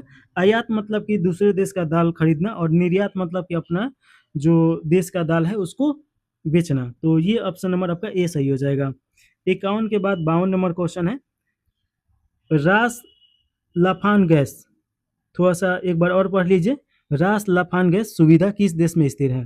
तो इसका राइट आंसर आपका हो जाएगा कतर में ये सुविधा स्थिर है, तो ऑप्शन नंबर बी सही हो जाएगा। यह एक प्रमुख ऊर्जा औद्योगिक केंद्र कतर में स्थित है और यह कतर के प्राकृतिक गैस तथा एलएनजी के क्षेत्र से गहराई से जुड़ा हुआ है, क्योंकि यह दुनिया के कुछ सबसे बड़े द्रवित प्राकृतिक गैस प्रसंस्करण और निर्यात की सुविधा कराता है। तो ऑप्शन नंबर आपका ए सही है। अगला क्वेश्चन है, अंग्रेजी उपन्यास क्रिसमस स्प्रिंग के लिए साहित्य अकादमी पुरस्कार 2025 किसने जीता है? तो ये जीता गया है नवतेज सरना के द्वारा। तो ऑप्शन नंबर आपका ए सही हो जाएगा। 54 नंबर क्वेश्चन है, विश्व व्यापार संगठन का 14वां मंत्री स्तरीय सम्मेलन आयोजित किया गया है। तो डब्ल्यूटीओ का देखिए कि 14वां मंत्री स्तरीय सम्मेलन आपका कहाँ पे किया गया है? तो याओंडे जो कैमरून में पड़ेगा, यहाँ पे किया गया है। तो ऑप्शन नंबर आपका सी सही हो जाएगा। और देखिए कि 26 से 30 मार्च के बीच में किया गया है 2026 में, तो ये आप याद रख सकते हैं। 54 के बाद 55 नंबर क्वेश्चन है, इसमें पूछा जा रहा है, प्रवासी पक्षियों के संरक्षण पर अभिसमय के पक्षकारों के सम्मेलन COP15 के संबंध में निम्नलिखित कथनों पर विचार कीजिए और सही उत्तर का इसमें चुनाव कीजिए। तो पहला में दिया गया है कि यह आयोजन नैरोबी केन्या में आयोजित किया गया था, जो कि आपका देखिए कि ये गलत हो जाएगा। यह आयोजन ब्राजील के माटो माटो ग्रासो दो सुल में किया गया। तो ये आप याद रखिएगा, माटो ग्रासो में किया गया। इस वर्ष की थीम है connectivity nature to sustain life. Option number आपका बी सही हो जाएगा, क्योंकि दो सही है और पहला गलत है। चलिए अगला क्वेश्चन है 56 नंबर, इसमें पूछा जा रहा है, भारत के पास निम्नलिखित में से किन स्थानों पर रणनीतिक पेट्रोलियम भंडार है? तो इसका राइट आंसर आपका हो जाएगा, पहला देखिएगा कि इसमें आपका विशाखापट्टनम एकदम सही है, मंगलूर में भी है और पादुर में भी है, कोचीन में नहीं है। तो ये आप जरूर याद रखिएगा, क्योंकि इससे क्वेश्चन बन सकता है। ये आपका हाल फिलहाल में समाचार पत्रों में बहुत ज़्यादा था, तो ये आप देखिएगा। और इसका क्षमता देखिएगा कि अगर तीनों को मिला दिया जाए तो 5.33 मिलियन मिलिट्री टन इसमें रखा जा सकता है। तो ऑप्शन नंबर आपका सी सही हो जाएगा। अगला क्वेश्चन है, भारत ने वर्ष 1935 तक वर्ष 2005 के आधार वर्ष की तुलना में अपने सकल घरेलू राष्ट्रीय उत्पाद की उत्सर्जन तीव्रता में कम से कम 10% की कमी लाने की घोषणा की गई है। तो देखिए कि लक्ष्य रखा गया है 47% की कमी लाने का। तो ऑप्शन नंबर आपका बी सही हो जाएगा। अगला क्वेश्चन है, संस्मरण के लिए आत्मकथा श्रेणी में US national book critics circle पुरस्कार 2026 किसने जीता है? तो ये जीता गया है आपका अरुंधति राय के द्वारा। तो ऑप्शन नंबर आपका ए सही हो जाएगा। 59 नंबर क्वेश्चन है, मॉन्ट्रियल प्रोटोकॉल के किगाली संशोधन पर सहमति हुई थी। तो देखिए कि मॉन्ट्रियल प्रोटोकॉल के किगाली संशोधन पर सहमति हुई थी, किस वर्ष में हुआ था ये पूछा जा रहा है। तो इसका राइट आंसर आपका हो जाएगा 2016 हो जाएगा। तो ऑप्शन नंबर आपका डी सही है। और देखिए कि मॉन्ट्रियल प्रोटोकॉल ये किससे संबंधित है? तो हाइड्रोफ्लोरोकार्बन HFC से ये संबंधित है, जो कि ग्लोबल वार्मिंग करने में ये सबसे ज़्यादा ये काम करता है। तो ये याद रखेगा। अगला क्वेश्चन 60 नंबर क्वेश्चन है, इसमें पूछा जा रहा है, फास्ट ब्रीडर रिएक्टर भारत के त्रिचरणीय परमाणु कार्यक्रम के किस चरण से संबंधित है? तो ये आपका हो जाएगा द्वितीय चरण से संबंधित है। तो ऑप्शन नंबर बी सही हो जाएगा। प्रथम चरण में देखिएगा कि प्रेशराइज हेवी वाटर रिएक्टर प्राकृतिक यूरेनियम ईंधन का उपयोग करते हैं तथा उप उत्पादन के रूप में प्लूटोनियम आपका 239 का उत्पादन किया जाता है। तो ये आपका याद रखना है। और दूसरा का चरण में देखिएगा कि यूरेनियम 233 का उपयोग किया जाता है। तो ये भी आपका याद रखिएगा। चलिए अगला क्वेश्चन पूछा जा रहा है, 61 नंबर क्वेश्चन है, स्टेट ऑफ इंडियाज बैटल 2024-25 के अनुसार किस राज्य में चमगादड़ों की प्रजातियों की संख्या सर्वाधिक है? तो ये देखने को मिलता है आपका पश्चिम बंगाल में। तो ऑप्शन नंबर आपका दो सही हो जाएगा। यहाँ पे चमगादड़ की प्रजातियाँ लगभग 68 बताई गई है। तो ये आप याद रख सकते हैं। अगला क्वेश्चन देखिएगा, 61 के बाद 62 नंबर क्वेश्चन है, इसमें पूछा जा रहा है कि वर्ष 2025-26 के लिए बिहार में मुख्यमंत्री वृद्धिजन पेंशन योजना के संबंध में निम्नलिखित में से कौन सा कथन सही है। तो इसमें बताना है कि कौन सा कथन सही है। तो पहला में दिया गया है, राज्य ने वित्तीय वर्ष के लिए इस योजना को लगभग 800 करोड़ आवंटित किए गए हैं। ये आपका 828 करोड़ आवंटित किया गया है, तो ये आपका गलत हो जाएगा। यह 60 वर्ष से अधिक आयु के उन वरिष्ठ नागरिकों के लिए सार्वभौमिक पेंशन योजना है जो किसी अन्य सरकारी पेंशन का लाभ नहीं ले रहे हैं। एकदम सही है। यह योजना बिहार के 7 निश्चय यानी भाग 2 का एक प्रमुख घटक है। तो ये भी आपका सही है। तो देखिए कि 2 सही है, तो ऑप्शन नंबर डी सही हो जाएगा, 1 से अधिक। अगला क्वेश्चन है 63 नंबर। इसमें पूछा जा रहा है, वार्षिक PLFS 2023-24 रिपोर्ट के अनुसार समान स्थिति के तहत भारत में महिला श्रम बल भागीदारी दर किस स्तर तक पहुंच गई है। तो देखिए कि ये आपका 41.7% तक पहुंच गया है। तो ये आप याद रखिएगा, ऑप्शन नंबर आपका सी हो जाएगा। और देखिए कि सांख्यिकी एवं कार्यालय मंत्रालय के द्वारा ये जारी किया गया है, तो ये आपको याद रखना है। अगला क्वेश्चन है 64 नंबर और इसमें पूछा जा रहा है,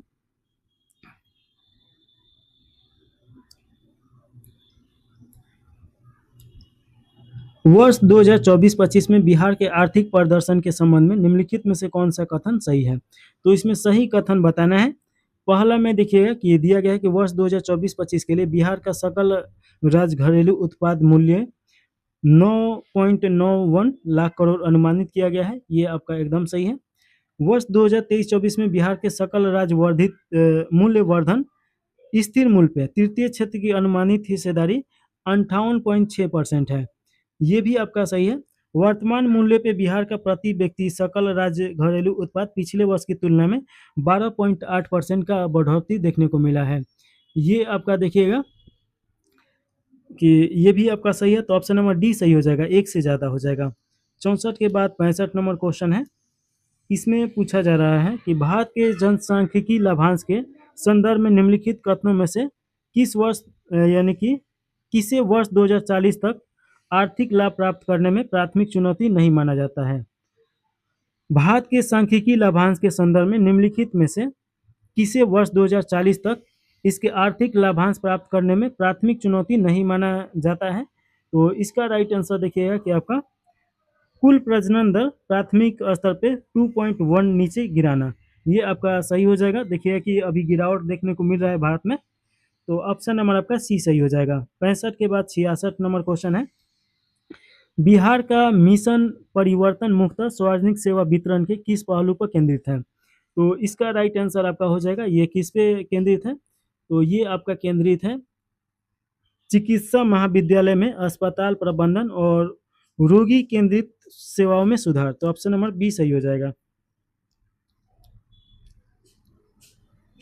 पूर्वोदय योजना के अंतर्गत निम्नलिखित में से कौन सा राज्य प्रत्यक्ष लाभांशी राज्य के रूप में शामिल नहीं है। तो इसमें देखिए कि कौन सा राज्य इसमें शामिल नहीं है।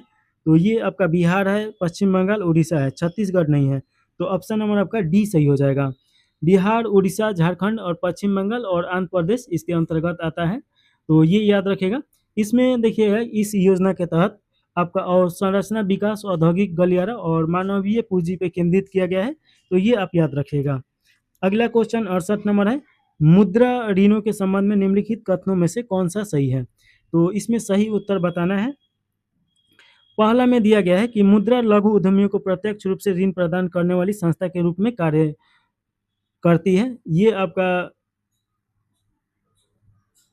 सही है। दूसरा का में है लास्ट माइल फाइनेंस मॉडल के माध्यम से बैंकों को पुनः वित्त प्रदान किया जाता है। तो इसमें देखिए कि ये भी आपका गलत है, बैंकों को प्रदान किया जाता है। तो ये आपका सही है, सॉरी ए और बी दोनों सही है। मुद्रा कार्ड ओवरड्राफ्ट के रूप में कार्यशील पूंजी सुविधा प्रदान करता है, ये भी आपका सही है। तीनों सही है, तो ऑप्शन नंबर डी सही हो जाएगा, 1 से अधिक।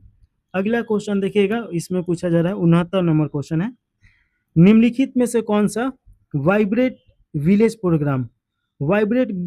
प्रोग्राम का एक घटक नहीं है। तो इसमें बताना है कि कौन सा इसका एक घटक नहीं है। तो पहला में दिया गया ग्रामीण पर्यटक और स्थानीय हस्तशिल्प को प्रोत्साहन करना सही है। नवीकरणीय ऊर्जा के माध्यम से 24/7 विद्युत आपूर्ति सुनिश्चित करना, ये भी सही है। सीमा चौकियों तक रेल पटरियां निर्माण करना, ये तो आप भी थोड़ा कॉमन लगा सकते हैं, कॉमन सेंस, कि रेल पटरी चौकियों तक कैसे पहुंचेगा, ये आपका गलत हो जाएगा। सड़क संपर्क एवं डिजिटल अवसंरचना में सुधार करना, ये भी सही है। तो ऑप्शन नंबर आपका सी सही हो जाएगा, क्योंकि इसमें गलत चुनना था। अगला क्वेश्चन है 70 नंबर। बिहार के कृषि रोड मैप 4.0 राज्य के किसानों पर जलवायु परिवर्तन के प्रभाव को कम करने के लिए कौन सी रणनीति केंद्रीय है? तो इसका राइट आंसर आपका हो जाएगा सभी 38 जिलों में जलवायु अनुकूल कृषि। तो ऑप्शन नंबर आपका बी सही हो जाएगा। बिहार में देखिए कि 38 डिस्ट्रिक्ट है और सभी 38 डिस्ट्रिक्ट में कृषि रोड मैप तैयार किया गया है और जलवायु परिवर्तन से जो प्रभावित है उसको कम करने का इसमें प्रयास किया जाएगा। तो ऑप्शन नंबर आपका बी सही हो जाएगा। अगला क्वेश्चन है, केंद्रीय बजट 2026-27 में शून्य आधारित बजटिंग के प्रति सरकार के दृष्टिकोण का तात्पर्य है। तो इसका तात्पर्य का अगर बात किया जाए तो प्रत्येक सरकारी विभाग को अपने संपूर्ण बजटीय अनुरोध का औचित्य प्रारंभ से सिद्ध करना होगा। तो ये आपका राइट आंसर बी सही हो जाएगा। और इसमें देखिएगा शून्य आधार से की जाती है, क्योंकि पारंपरिक बजटिंग प्रणाली के विपरीत जिसमें पूर्व आवंटन में केवल क्रमिक वृद्धि या कमी की जाती है और इसके अंतर्गत सभी व्यय प्रावधान का मूल्यांकन औचित्य सिद्ध करना अनिवार्य होगा। यानी कि इसमें जितना भी पैसा आएगा तो उसका कहाँ कहाँ पे उपयोग किया गया है, कितना खर्च किया गया है, इसका सही तरीका से इसका लेखा जोखा किया जा सकता है। तो ये आपका हो जाएगा। तो ऑप्शन नंबर आपका बी सही है। अगला क्वेश्चन है 72 नंबर और इसमें क्वेश्चन पूछा जा रहा है, राष्ट्रीय लेखांकन के लिए आधार वर्ष 2011-12 से बदलकर 2022-23 जैसे अधिक हालिया वर्ष करने के पीछे सरकार का प्रमुख उद्देश्य क्या है या प्रमुख तर्क क्या है, ऐसे भी पूछ सकता है। तो इसका देखिए कि प्रमुख उद्देश्य है संरचनात्मक परिवर्तन और नई आर्थिक गतिविधियों को शामिल करना। तो ऑप्शन नंबर आपका सी सही हो जाएगा। अगला क्वेश्चन 72 के बाद 73 नंबर क्वेश्चन पूछा जा रहा है, विश्व व्यापार संगठन के कृषि समझौते के अंतर्गत निम्नलिखित में से कौन सा एम्बर बक्स सब्सिडी का वर्णन करता है? तो देखिए कि विश्व व्यापार संगठन यानी WTO जब कृषि के लिए कोई समझौता करता है और सहायता करता है तो उसमें बक्स का कलर बताया जाता है। तो ये एम्बर बक्स है। तो इसमें आपका क्या हो जाएगा, ये पूछा जा रहा है। तो ये ऐसी सब्सिडी है जो व्यापार विकृति होती है और कटौती प्रतिबद्धताओं के अधीन होती है। तो ऑप्शन नंबर आपका बी सही हो जाएगा। और देखिएगा कि आपका इसमें श्रेणी रहता है green box, blue box, amber box. तो जो ग्रीन बॉक्स होता है वो प्राकृतिक अनुकूल होता है। तो ये आप याद रखिएगा। अगला क्वेश्चन 54 नंबर क्वेश्चन है और इसमें पूछा जा रहा है,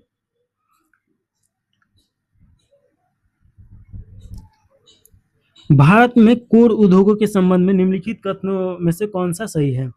पहला में दिया गया कि 8 कोर उद्योग का सूचकांक ICI औद्योगिक उत्पाद सूचकांक IIP में शामिल मदों के भार का लगभग 40.27% भाग बनाता है, एकदम सही है। ये आपका सही हो जाएगा। और देखिए कि इसमें आपका कोयला, कच्चा तेल, प्राकृतिक गैस, रिफाइनरी, उर्वरक, इस्पात, सीमेंट और विद्युत औद्योगिक आता है। तो ये 8 आपका कोर उद्योग याद रखिएगा। यहाँ से क्वेश्चन पूछता है कि कौन कौन इसमें शामिल है, कौन शामिल नहीं है। तो जब तक आपको याद नहीं रहेगा तब तक कैसे चुनिएगा? तो कोयला हो जाएगा, कच्चा तेल हो जाएगा, प्राकृतिक गैस, रिफाइनरी उत्पाद, उर्वरक, इस्पात, सीमेंट और विद्युत औद्योगिक हो जाएगा। तो ये याद रखिएगा। 8 कोर उद्योगों में विद्युत उत्पादन का भार सर्वाधिक है, ये आपका गलत हो जाएगा। देखिए कि पेट्रोलियम रिफाइनरी उत्पादों का भरण सबसे अधिक है, जो कि आपका 28.04% है। तो देखिए कि ईरान और USA और इजराइल के बीच युद्ध के बाद पेट्रोलियम उद्योग का भार बढ़ा है। इसके बाद देखिएगा यानी खर्च बढ़ेगा तो भार ही बढ़ेगा।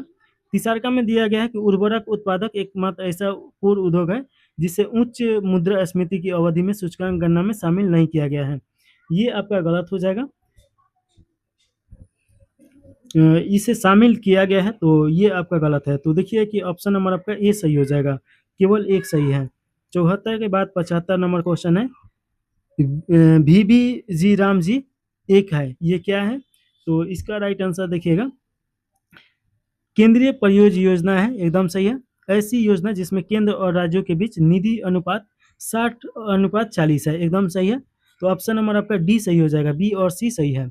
देखिए कि मनरेगा का नाम बदल के इसका विकसित भारत रोजगार और आजीविका के लिए गारंटी मिशन कर दिया गया है, और उसी का शॉर्ट नाम है वीबी जी राम जी, यानी कि विकसित भारत रोजगार और आजीविका के लिए गारंटी योजना।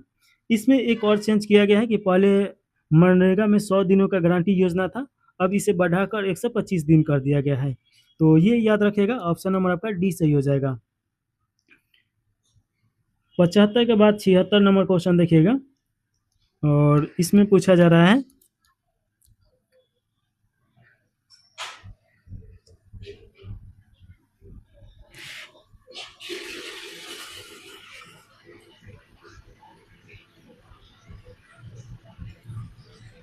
किसी कंपनी को महारत्न घोषित किए जाने के लिए निम्नलिखित में से कौन सा मापदंड है। तो इसमें बताना है किसी कंपनी को महारत्न कंपनी अगर घोषित किया जा रहा है तो उसका कौन सा मापदंड है। तो देखिए कि पहला में दिया गया है नवरत्न का दर्जा उसे प्राप्त होना चाहिए, एकदम सही है। पिछले 3 वर्षों के दौरान औसत वार्षिक कारोबार 25,000 करोड़ से अधिक होना चाहिए, ये भी सही है। किसी भारतीय स्टॉक एक्सचेंज में सूचीबद्ध होना चाहिए, तीनों आपका कंडीशन पूरा होना चाहिए तो उसे महारत्न कंपनी में शामिल किया जा सकता है। तो ऑप्शन नंबर आपका डी सही हो जाएगा। और देखिए कि सेबी मापदंडों के अनुसार ये निर्धारित किया गया है, तो ये कौन देखता है, तो सेबी देखता है, तो ये आप याद रखेगा। और इसके अतिरिक्त भी इसमें मापदंड कुछ रखा गया है, जिसमें 15,000 करोड़ से अधिक की औसत वार्षिक निवल संपत्ति होना चाहिए, 5,000 करोड़ से अधिक का औसत वार्षिक कर पश्चात के लाभ होना चाहिए। तो ये आप याद रखेगा, ऑप्शन नंबर आपका डी सही है। अगला क्वेश्चन है 77 नंबर। भारत में बैंकिंग प्राधिकरणों और तंत्रों के संबंध में निम्नलिखित कथनों में से कौन सा कथन सही है। तो ये बताना है कि कौन सा कथन सही है। पहला में दिया गया है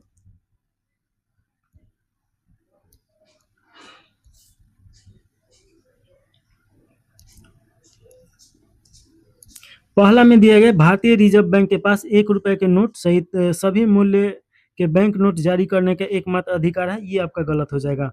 1 रुपए का नोट वित्त मंत्रालय के द्वारा जारी किया जाता है, ना कि आरबीआई के द्वारा। दूसरा में है बैंकिंग सेवाओं में कुछ प्रकार की कीमतों से संबंधित शिकायतों के समाधान हेतु बैंकिंग लोकपाल योजना आरबीआई द्वारा प्रारंभ की गई, ये आपका सही है।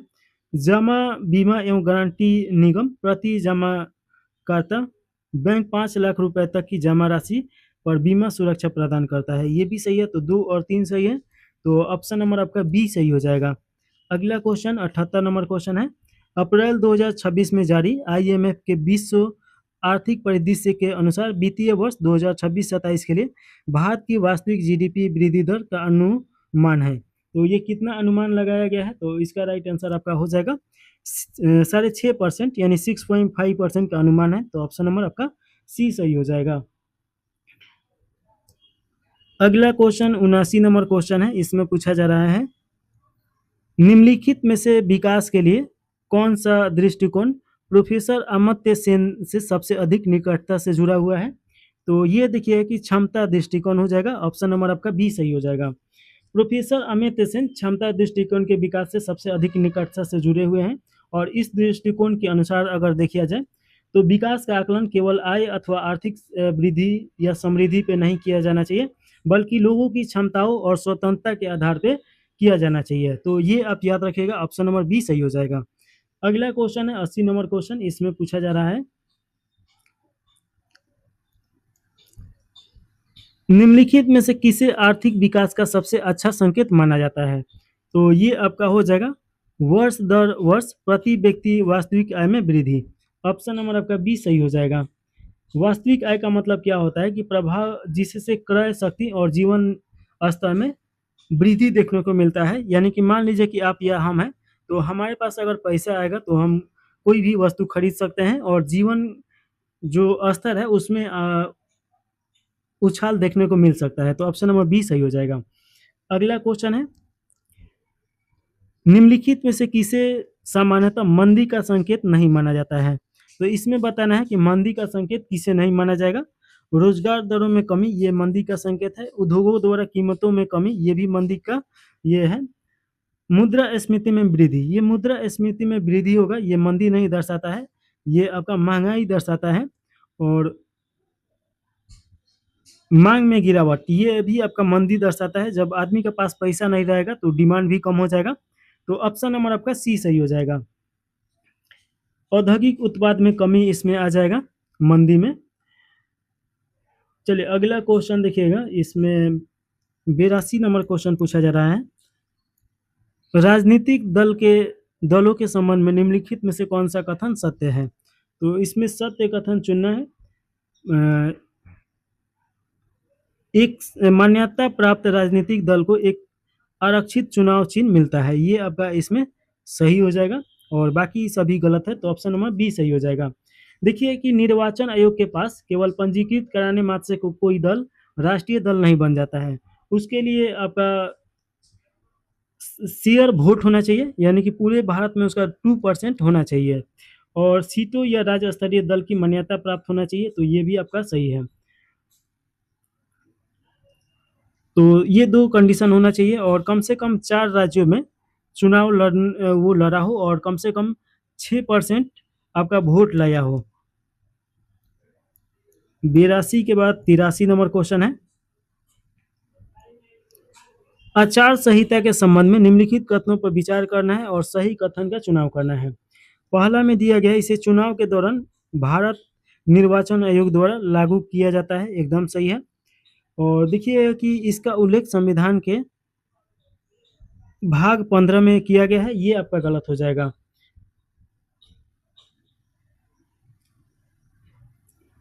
देखिए कि संविधान के जो भाग 15 है, इसका सीधे तौर पे उल्लेख नहीं किया गया है इसमें, लेकिन भाग 15 जो है ये चुनाव से संबंधित है, तो ये आप थोड़ा सा याद रखिएगा। और जो आचार संहिता लागू किया जाता है ये किसके तहत? तो जन प्रतिनिधित्व अधिनियम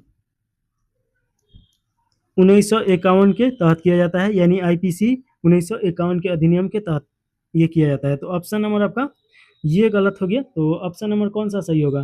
केवल एक सही है, तो ऑप्शन नंबर ए सही हो जाएगा। अगला क्वेश्चन है 84 नंबर, इसमें क्वेश्चन पूछा जा रहा है कौन सा युग्म इसमें सुमेलित नहीं है, यानी कि सही सुमेलित नहीं है, ये बताना है। पहला में दिया गया है कि बिहार में आपका 243 एमएलसी का सीट है, एकदम सही है। पश्चिम बंगाल में आपका कितना है? 294, ये भी आपका सही है। और देखिए कि तमिलनाडु में कितना है? तो 234 है, ये आपका गलत हो जाएगा, 240 दिया गया है। केरल में 140 है, तो ये भी सही है। तो ऑप्शन नंबर आपका सी सही हो जाएगा, इसमें 234 होगा तमिलनाडु में, और इसमें गलत दिया गया है, तो राइट आंसर सी सही है। दल बदल विरोधी कानून का उल्लेख संविधान के किस अनुसूची में किया गया है? तो ये 10वीं अनुसूची हो जाएगा, तो ऑप्शन नंबर आपका सी सही हो जाएगा। और देखिए कि इसे दल बदल अनुसूची जो है ये आपका 1985 में 52वां संविधान संशोधन के द्वारा लाया गया था, तो ये आप याद रखिएगा। 8वीं अनुसूची देखिए कि ये भाषा से संबंधित है। 9वीं अनुसूची आपका ये जब ये पहला अनुसूची, देखिए थोड़ा सा हम इसको समझा दें कि जब संविधान लागू हुआ तो 8 अनुसूची था मूल संविधान में, और 9वीं अनुसूची 1951 में लागू किया गया भूमि सुधार से संबंधित। तो ये भूमि सुधार से संबंधित है, ये भाषा से संबंधित है। 11वां अनुसूची देखिएगा कि ये आपका नगर पंचायत से संबंधित है, तो ये आपका ऑप्शन नंबर सी सही हो जाएगा। अगला क्वेश्चन है 86 नंबर, कौन सा युग्म सही सुमेलित नहीं है? तो इसमें बताना है कि कौन सा युग्म सही सुमेलित नहीं है।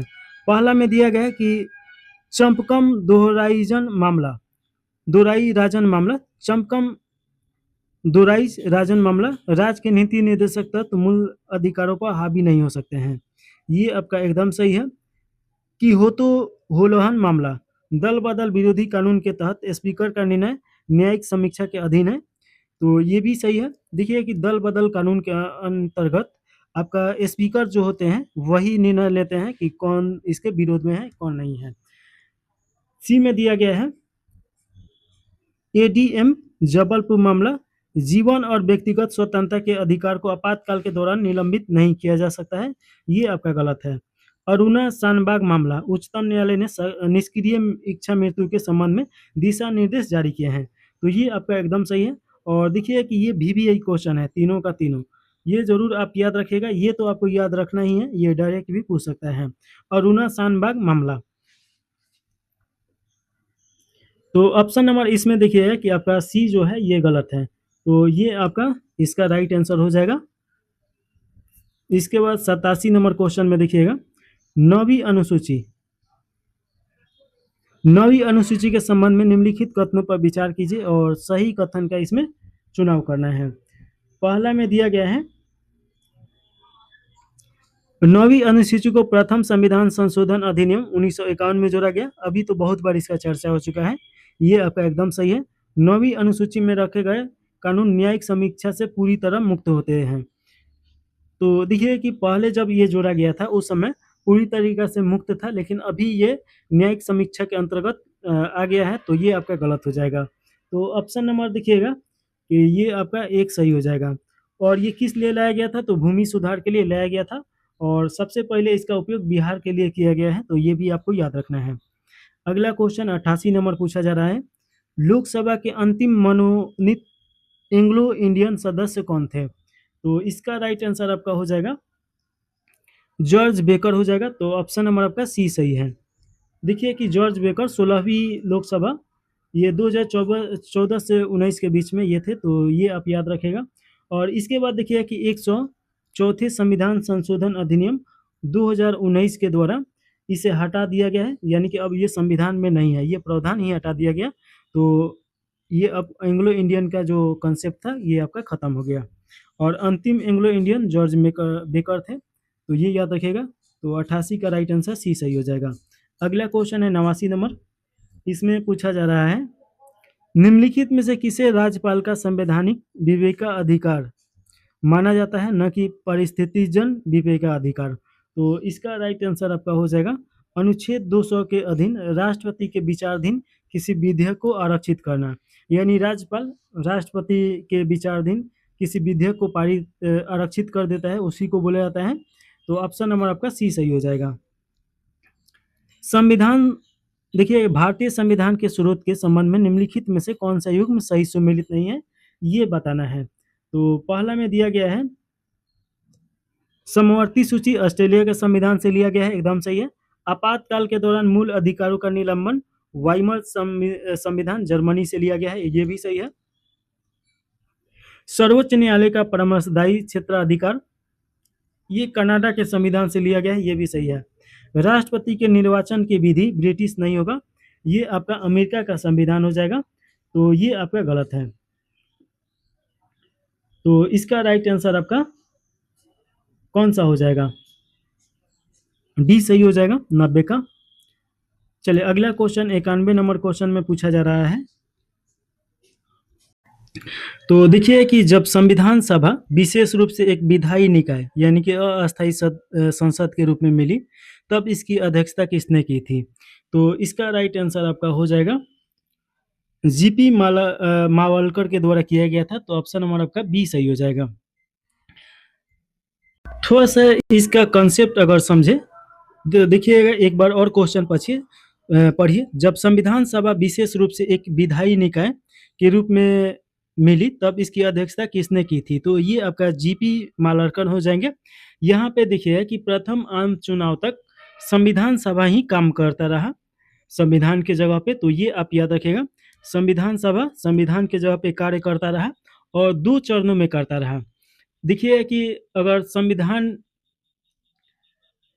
की अध्यक्षता का बात किया जाए तो डॉक्टर राजेंद्र प्रसाद थे, और जब यही विधायी निकाय के रूप में काम करता था तो इसकी अध्यक्षता जीपी मावलकर के द्वारा किया जाता था।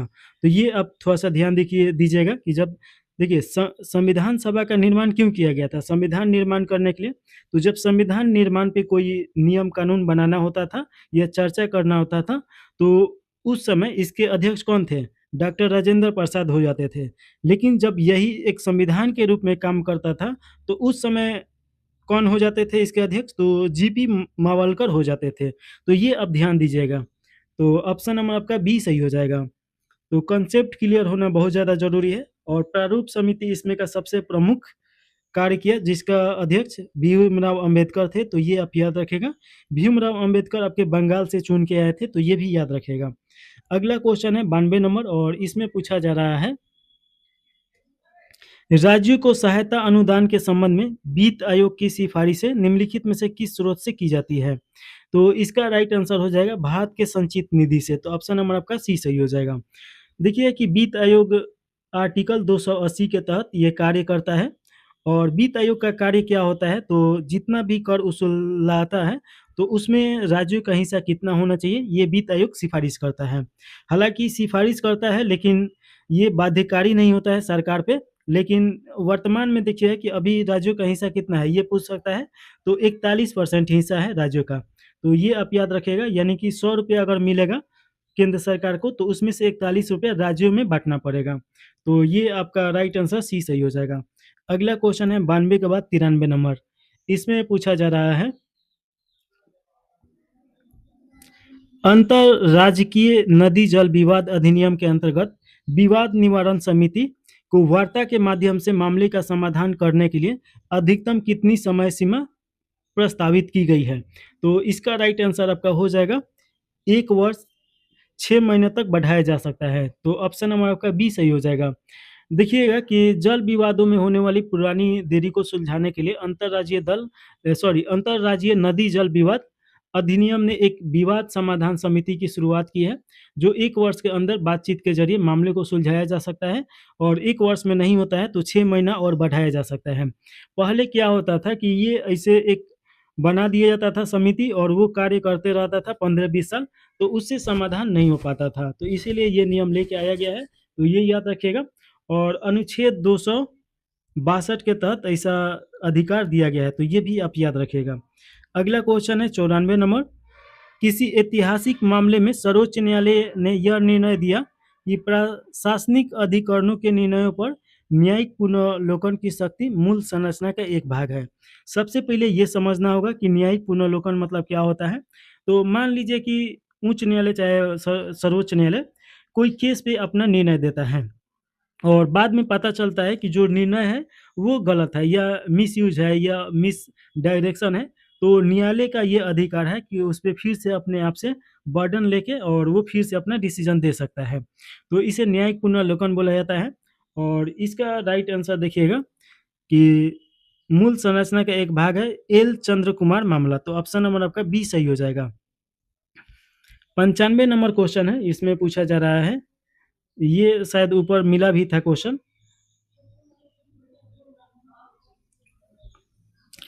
104वें संविधान संशोधन अधिनियम के परिणाम स्वरूप निम्नलिखित में से कौन सा परिवर्तन हुआ?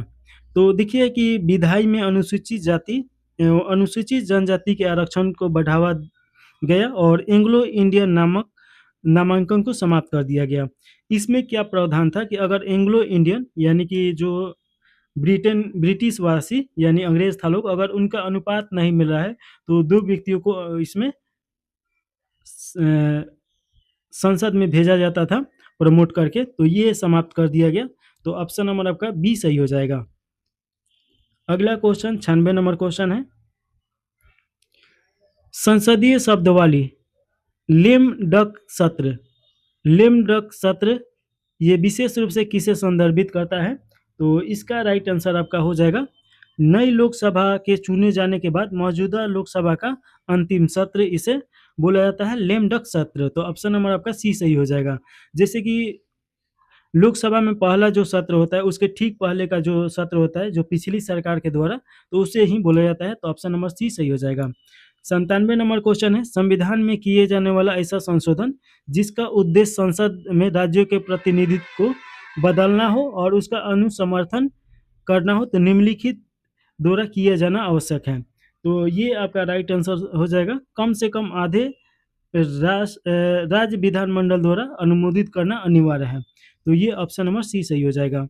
अगला क्वेश्चन 98 नंबर है, निम्नलिखित में से कौन सा अनुच्छेद 360 के अंतर्गत घोषित वित्तीय आपातकाल का परिणाम नहीं है? तो देखिए कि वित्तीय आपातकाल 360 आर्टिकल के तहत लागू किया जाता है, जो कि अभी तक कभी भी भारत में लागू नहीं किया गया है। तो इसमें देखिएगा पहला में दिया गया है अनुच्छेद 19 के अंतर्गत मूल अधिकारों का निलंबन, ये आपका नहीं किया जा सकता है, अनुच्छेद 19 और 20। बाकी देखिएगा कि राज्य के धन विधेयक को राष्ट्रपति के विचाराधीन सुरक्षित रखना सही है। उच्चतम न्यायालय और उच्च न्यायालय के न्यायाधीशों के लिए वेतन में कमी करना, ये भी सही है। राज्य को वित्तीय अनुशासन के सिद्धांत का पालन करने का निर्देश देना, ये भी सभी सही है, लेकिन ये आपका गलत हो जाएगा। तो ऑप्शन नंबर राइट आंसर ये सही है। अगला क्वेश्चन है, भारतीय संविधान के किस विशिष्ट अनुच्छेद के अंतर्गत राष्ट्रपति को संसद के सत्रावकाश के दौरान अध्यादेश जारी करने की शक्ति प्राप्त है? तो इसका राइट आंसर आपका हो जाएगा, ये तो बार बार हम लोग पढ़ रहे हैं लोग, अनुच्छेद 123 के तहत अध्यादेश जारी किया जा सकता है। और अध्यादेश देखिए कि ये संविधान संशोधन के तहत ही काम करता है, यानी कि उतना ही शक्तिशाली होता है। तो ऑप्शन नंबर आपका बी सही हो जाएगा। अगला क्वेश्चन है 99 के बाद 100वां नंबर क्वेश्चन। इसमें पूछा जा रहा है कि अधिकार त्याग का सिद्धांत जो यह कहता है कि कोई भी व्यक्ति स्वच्छता से अपने संवैधानिक संरक्षणों का त्याग नहीं कर सकता है, भारत में अधिकारों की किस श्रेणी पे लागू होता है? तो इसका राइट आंसर आपका हो जाएगा मूल अधिकार हो जाएगा। तो ये आपका राइट आंसर ए सही हो जाएगा। निम्नलिखित में से किसके पास इस निर्णय का अंतिम अधिकार है कि कोई सांसद लाभ का पद धारण करता है और उसे अयोग्य घोषित किया जाए? तो ये देखिए कि ये अधिकार किसके पास है, तो ये आपके भारत के राष्ट्रपति के पास है। अगर भारत के राष्ट्रपति उसे अनुमोदित कर देते हैं तो उसे हटना पड़ेगा। तो ये आप याद रखिएगा। तो ऑप्शन नंबर आपका सी सही हो जाएगा। अगला क्वेश्चन है, संसदीय कार्यवाही में सदन के समक्ष विचाराधीन किस विषय पर चर्चा को समाप्त करने के लिए सदस्य द्वारा कौन सा विशिष्ट प्रस्ताव प्रस्तुत किया जाता है? तो ये राइट आंसर आपका हो जाएगा। संसदीय कार्यवाही में सदन के समक्ष विचाराधीन किसी विषय पर चर्चा को समाप्त करने के लिए सदस्य द्वारा कौन सा विशिष्ट प्रस्ताव लाया जाता है? तो ये समापन प्रस्ताव लाया जाता है। ऑप्शन नंबर आपका सी सही हो जाएगा। और देखिए कि समापन प्रस्ताव जब आ जाएगा तो इसे समाप्त माना जाता है। एक औपचारिक प्रक्रिया है जिसके माध्यम से किसी विधेयक अथवा प्रस्ताव पे चल रही चर्चा को समाप्त किया जाता है। तो ऑप्शन नंबर आपका सी सही हो जाएगा। और ये देखिएगा कि मतदान के बाद ही ये प्रस्ताव लागू होता है। अगला क्वेश्चन है 103 नंबर। निम्नलिखित में से कौन सी शर्त किसी व्यक्ति की राज्य के मुख्यमंत्री के रूप में नियुक्त के लिए संवैधानिक आवश्यकता नहीं है? तो मतलब मुख्यमंत्री बनने के लिए कौन सा इसमें नहीं चाहिए? तो पहला में दिया गया है, नियुक्ति के समय वह राज्य विधानमंडल का सदस्य होना चाहिए। देखिए कि वो राज्य विधानमंडल का अगर सदस्य नहीं है तभी वो मुख्यमंत्री बन सकता है, लेकिन अधिकतम 6 माह के लिए। 6 माह के अंतर्गत ही उसे कहीं से ना कहीं से चुनाव जीतना पड़ेगा या प्रमोट होना पड़ेगा विधान परिषद में। तो ये आप याद रखिएगा। वह भारत का नागरिक होना चाहिए, उसकी आयु 25 वर्ष होना चाहिए, उसकी नियुक्ति राज्यपाल द्वारा की जानी चाहिए। ये तीनों आपका सही है, ये आपका गलत है। तो ऑप्शन नंबर ए सही हो जाएगा। अगला क्वेश्चन है, भारतीय संविधान में असमिति संघवाद की अवधारणा का सर्वश्रेष्ठ उदाहरण निम्नलिखित में से कौन सा प्रावधान प्रस्तुत करता है? तो असमिति संघवाद का मतलब क्या हो जाएगा ये बताना है। तो इसका राइट आंसर आपका दिखेगा कि अनुच्छेद 371 से लेके 371 के जी के अंतर्गत कुछ राज्यों के लिए विशेष प्रावधान है और उसे असमित संघवाद के अंतर्गत माना जाता है। तो ऑप्शन नंबर बी सही हो जाएगा। इसके बारे में थोड़ा और अच्छी तरीके से देखा जाए, इससे आशय है कि ऐसे संघीय व्यवस्था से जिसमें संघ के विभिन्न घटक इकाइयों को भिन्न भिन्न शक्तियां अथवा संरक्षण प्राप्त होते हैं। भारत में इसका सर्वश्रेष्ठ उदाहरण है अनुच्छेद 371 से लेके 371 के जे के अंतर्गत, जिसमें देखिए कि पूर्ववर्ती राज्यों में आपका नागालैंड, असम, मणिपुर, आंध्र प्रदेश जैसे राज्यों के लिए अस्थायी परंपराओं अथवा विकासात्मक आवश्यकताओं की सुरक्षा के लिए विशिष्ट प्रावधान किया गया है, तो उससे संबंधित है। और 7वीं अनुसूची के विपरीत जो सभी राज्यों पर समान रूप से शक्तियों के विभाजन लागू होते हैं। तो ये देखिएगा कि इसका राइट आंसर आपका बी सही हो जाएगा। अगला क्वेश्चन है 105 नंबर और इसमें पूछा जा रहा है, जीएसटी परिषद में किसी निर्णय को पारित करने के लिए बैठक के दौरान न्यूनतम कितना भारी बहुमत आवश्यक होता है? तो इसका राइट आंसर आपका हो जाएगा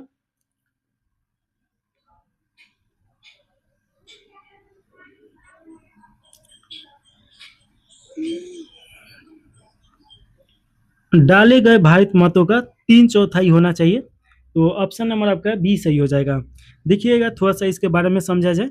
जीएसटी परिषद ये क्या है? तो जीएसटी परिषद देखिए कि सभी निर्णयों के लिए भारतीय मतदान प्रणाली के तहत ये निर्णय लिया जाता है और किसी भी प्रस्ताव को पारित करने के लिए डाले गए मतों का 75% होना चाहिए।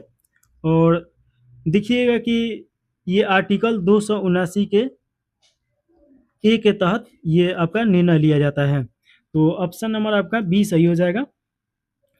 अगला क्वेश्चन है 106 नंबर क्वेश्चन। इसमें पूछा जा रहा है कि अनुच्छेद 112 के अनुसार वार्षिक वित्तीय विवरण यानी बजट में राजस्व लेखा पर व्यय को किस अन्य लेखा के पृथक दर्शाना आवश्यक है। तो एक चीज समझिए कि बजट शब्द संविधान में कहीं नहीं मिलता है। बजट के लिए वार्षिक वित्तीय विवरण मिलता है। तो यहाँ से पूछा जा रहा है कि लेखा से पृथक दर्शाना आवश्यक है। तो इसका राइट आंसर आपका हो जाएगा पूंजी लेखा। तो ऑप्शन नंबर आपका बी सही हो जाएगा। 112 आर्टिकल में निर्दिष्ट किया गया है कि वार्षिक वित्तीय विवरण राजस्व व्यय और पूंजी व्यय के मध्य स्पष्ट भेद किया जाए। और राजस्व व्यय में वे दैनिक परिचालन जैसे व्यय, वेतन और ब्याज ये सब आ जाता है।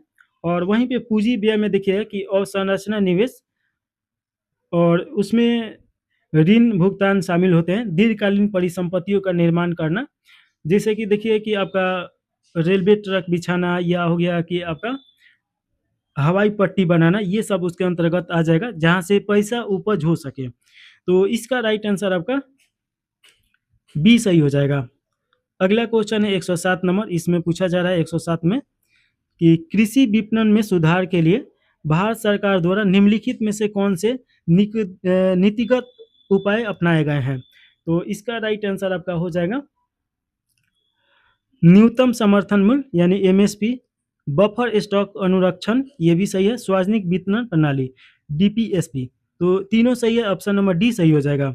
एक बार और क्वेश्चन पढ़िए। कृषि विपणन में सुधार के लिए भारत सरकार द्वारा निम्नलिखित में से कौन सा नीतिगत उपाय अपनाया गया है। कृषि विपणन मतलब क्या हो जाएगा? कृषि से संबंधित व्यापार। तो देखिए न्यूनतम समर्थन मूल्य क्या होता है एमएसपी, कि जैसे कि एक सुरक्षा कवच किसानों को देता है। मान लीजिए कि हम हैं और हम आपका गेहूं 6 टन उपज किए हैं। अब 6 टन जो गेहूं है अगर हम मार्केट में जा रहे हैं तो मान लीजिए कि हमको उपजाने में लगा है 1 टन का 12,000 रुपये, लेकिन मार्केट में 10,000 दे रहा है लोग, तो ये तो 2,000 घाटा ही हमको लग रहा है। तो इस प्रकार तो सर्वाइव नहीं कर पाएंगे। तो सरकार क्या किया है कि एक रेट फिक्स कर देता है एमएसपी, न्यूनतम समर्थन मूल्य। और सरकार मान लीजिए कि ये कर दिया कि 15 रुपये प्रति केजी हम ले लेंगे।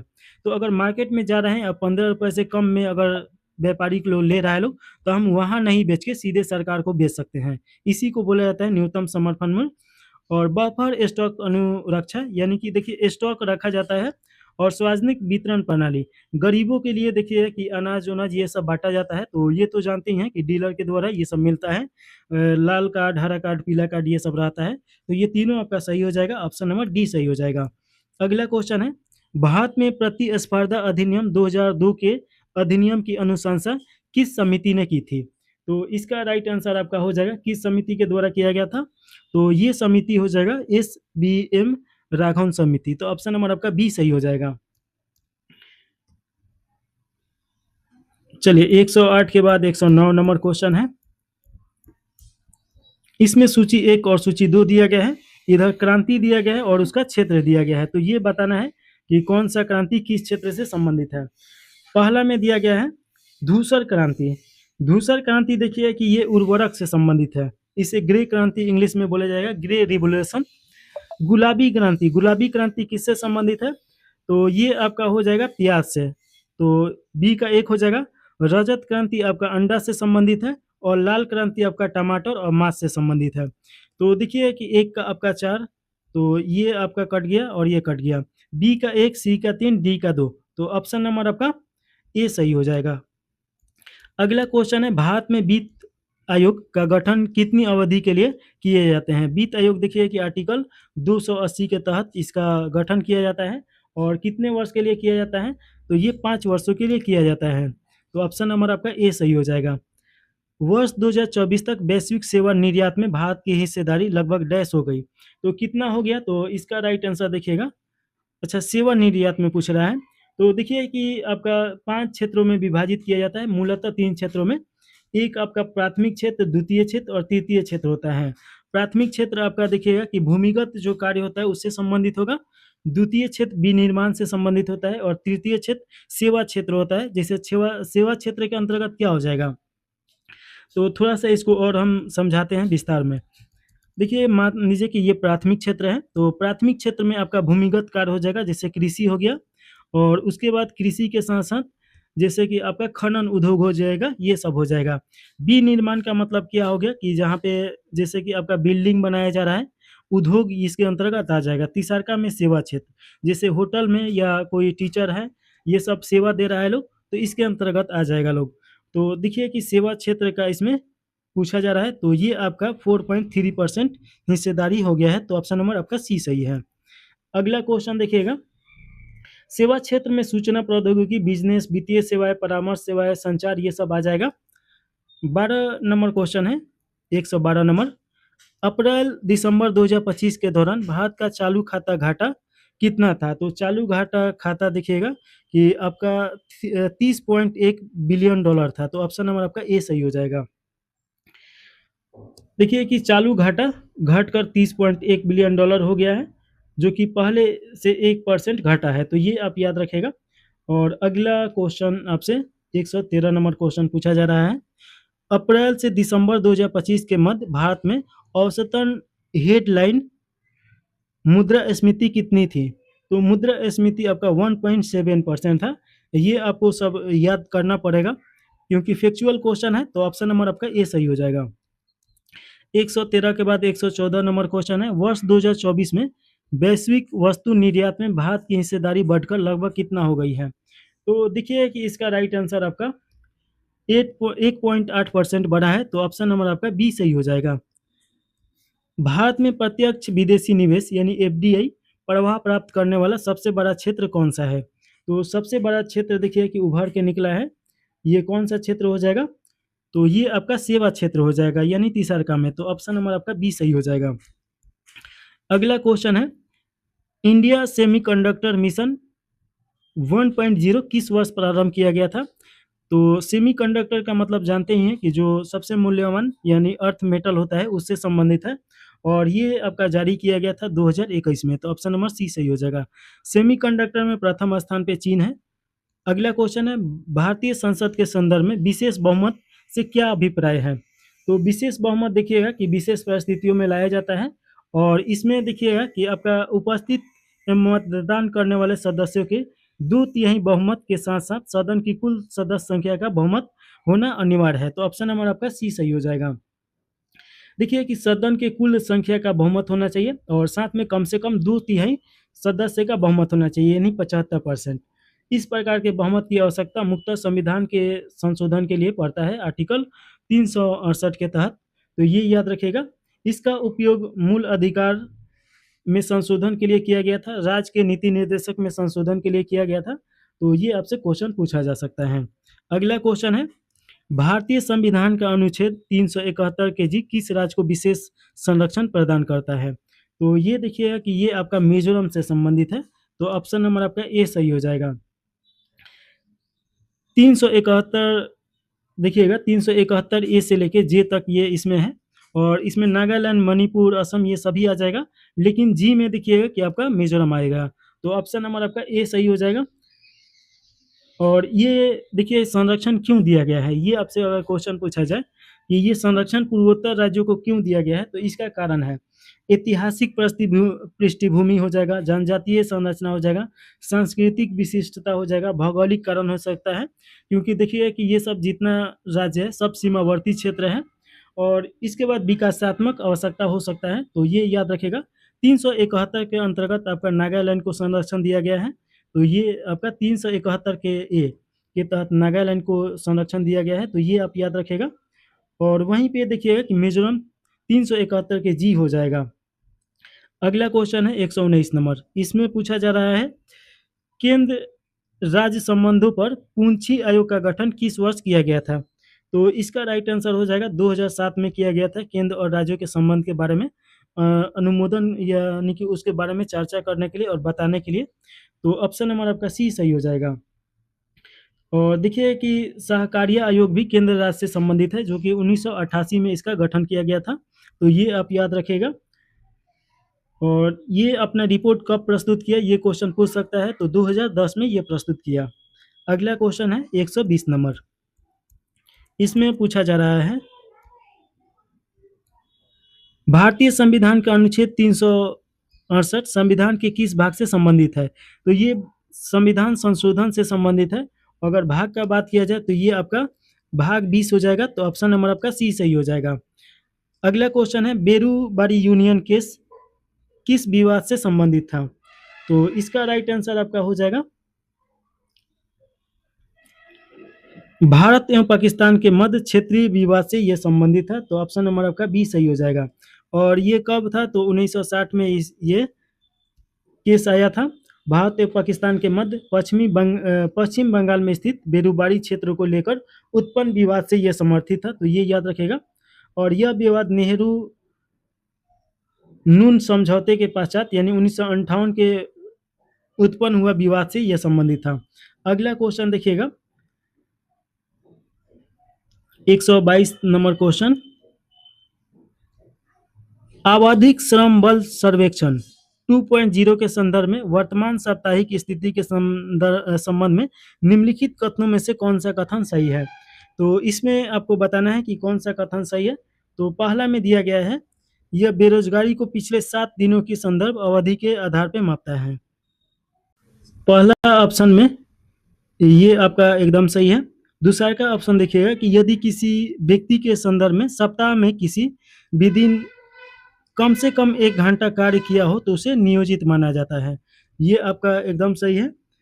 CWS यानी कि वर्तमान साप्ताहिक स्थिति दृष्टिकोण सामान्यतः समान स्थिति दृष्टिकोण की तुलना में अधिक बेरोजगारी दर दर्शाता है। ये आपका भी सही है। तो तीनों सही है। तो ऑप्शन नंबर आपका डी सही हो जाएगा। अगला क्वेश्चन है, बिहार सरकार का परिमार्जन पोर्टल मुख्यतः निम्नलिखित में से किस सेवा से संबंधित है? तो ये देखिएगा कि इसका राइट आंसर आपका हो जाएगा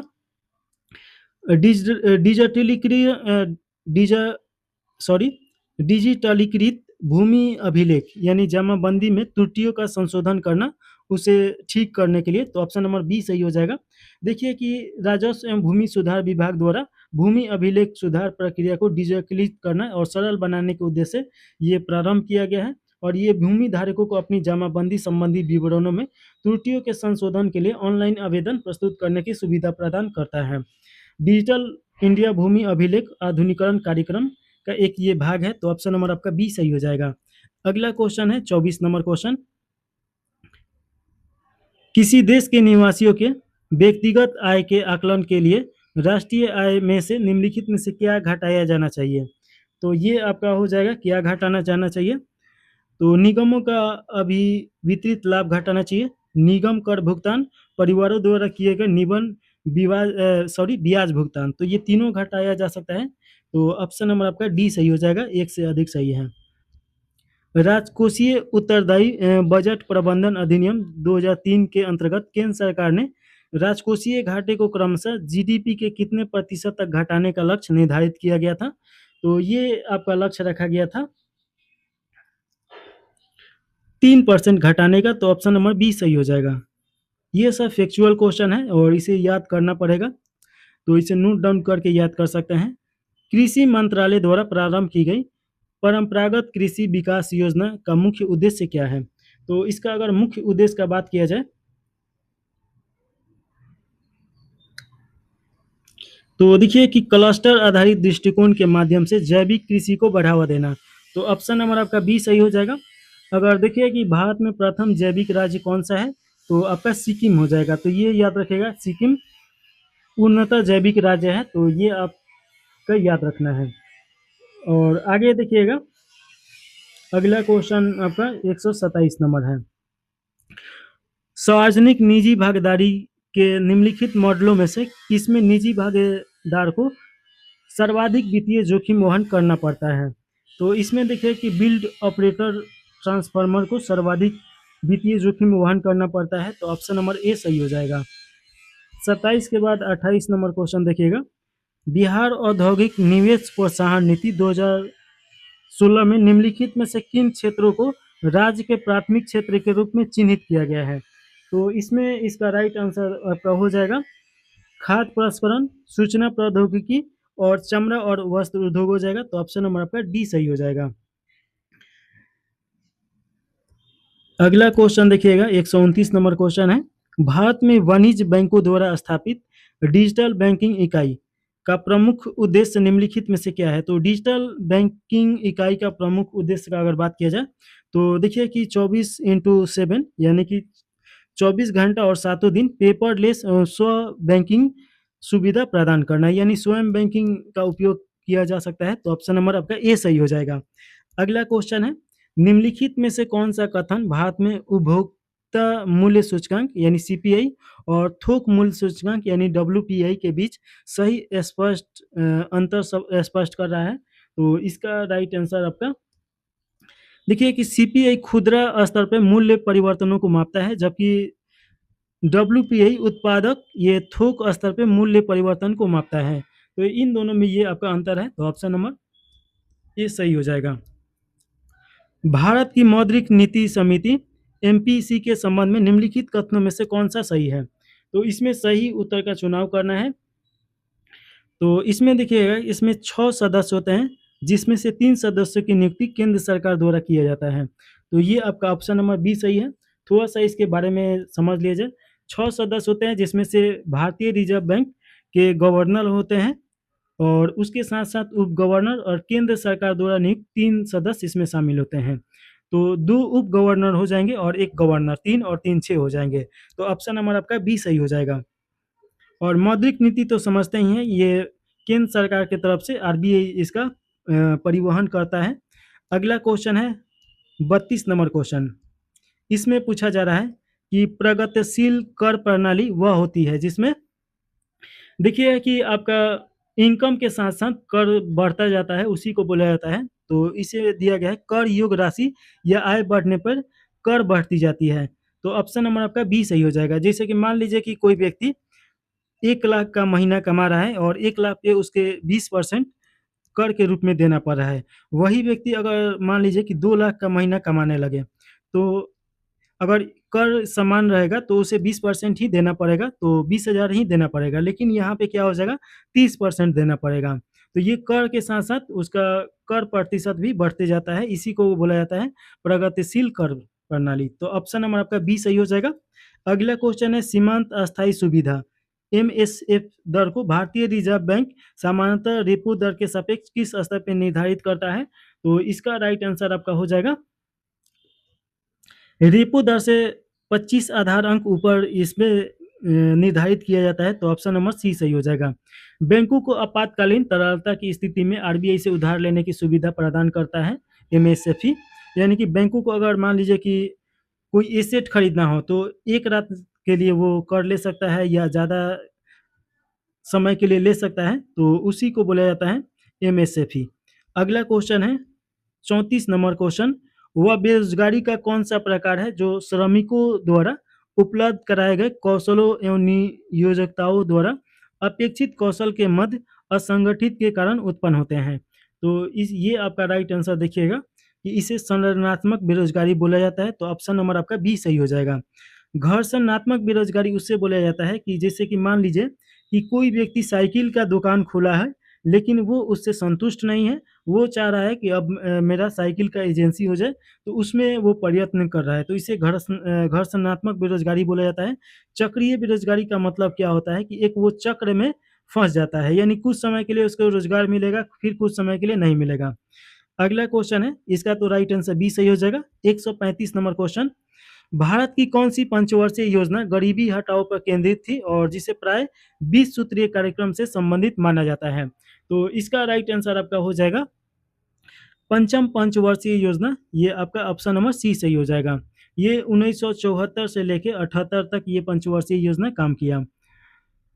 गरीबी हटाओ का नारा इसी समय दिया गया था और 20 सूत्रीय कार्यक्रम 1975 में शुरू किया गया था। अगला क्वेश्चन है 136 नंबर। बिहार की बाल बजटिंग पहल का उद्देश्य निम्नलिखित में से क्या है? तो इस पहल का उद्देश्य है बाल संबंधित योजनाओं के लिए बजटिंग आवंटनों का पृथक रूप से अनुश्रवण और वेदन करना, ताकि अच्छी तरीक़े से पता चल सके कि कितना उसका उपयोग किया जा रहा है, और यानी बच्चों से संबंधित उसमें और पारदर्शिता लाना, ताकि बच्चों को कुपोषित या शिक्षित व्यवस्था से जोड़ा जा सके और कुपोषण से निकाला जा सके। अगला क्वेश्चन है, इसका तो राइट आंसर बी सही हो जाएगा। अगला क्वेश्चन 37 नंबर क्वेश्चन है, भारतीय बैंकिंग प्रणाली में गैर निष्पादन परिसंपत्तियां यानी एनपीए के संदर्भ में निम्नलिखित कथनों में से कौन सा कथन सही है? तो एनपीए का मतलब क्या होता है? देखिए कि एनपीए का मतलब होता है कि 90 दिनों तक अतिदेय बना रहता है, तो उसे गैर निष्पादित परिसंपत्ति में रखा जाता है, यानी नॉन परफॉर्मेंस एसेट बोला जाता है। और इसमें हानि संपत्तियां होता है, यानी कि इसमें बहुत हानि देखने को मिलता है। तो पहला ऑप्शन देखिएगा, यदि किसी ऋण ब्याज दर पे मूलधन 90 दिनों से अधिक अवधि तक अतिदेय बना रहे तो उसे एनपीए के रूप में वर्गीकृत किया जाएगा, एकदम सही है। हानि परिसंपत्तियां एनपीए है जिन्हें बैंक अथवा आंतरिक बाह्य लेखा परीक्षकों द्वारा वसूली असंभव के रूप में चिन्हित किया गया है, ये भी सही है। ट्विन बैलेंस शीट समस्या से अभिप्राय एनपीए के कारण बैंक बैलेंस शीट और कॉर्पोरेट बैलेंस शीट दोनों पर एक साथ दबाव बनता है, ये भी आपका सही है। ऑप्शन नंबर डी सही हो जाएगा, एक से ज़्यादा सही है।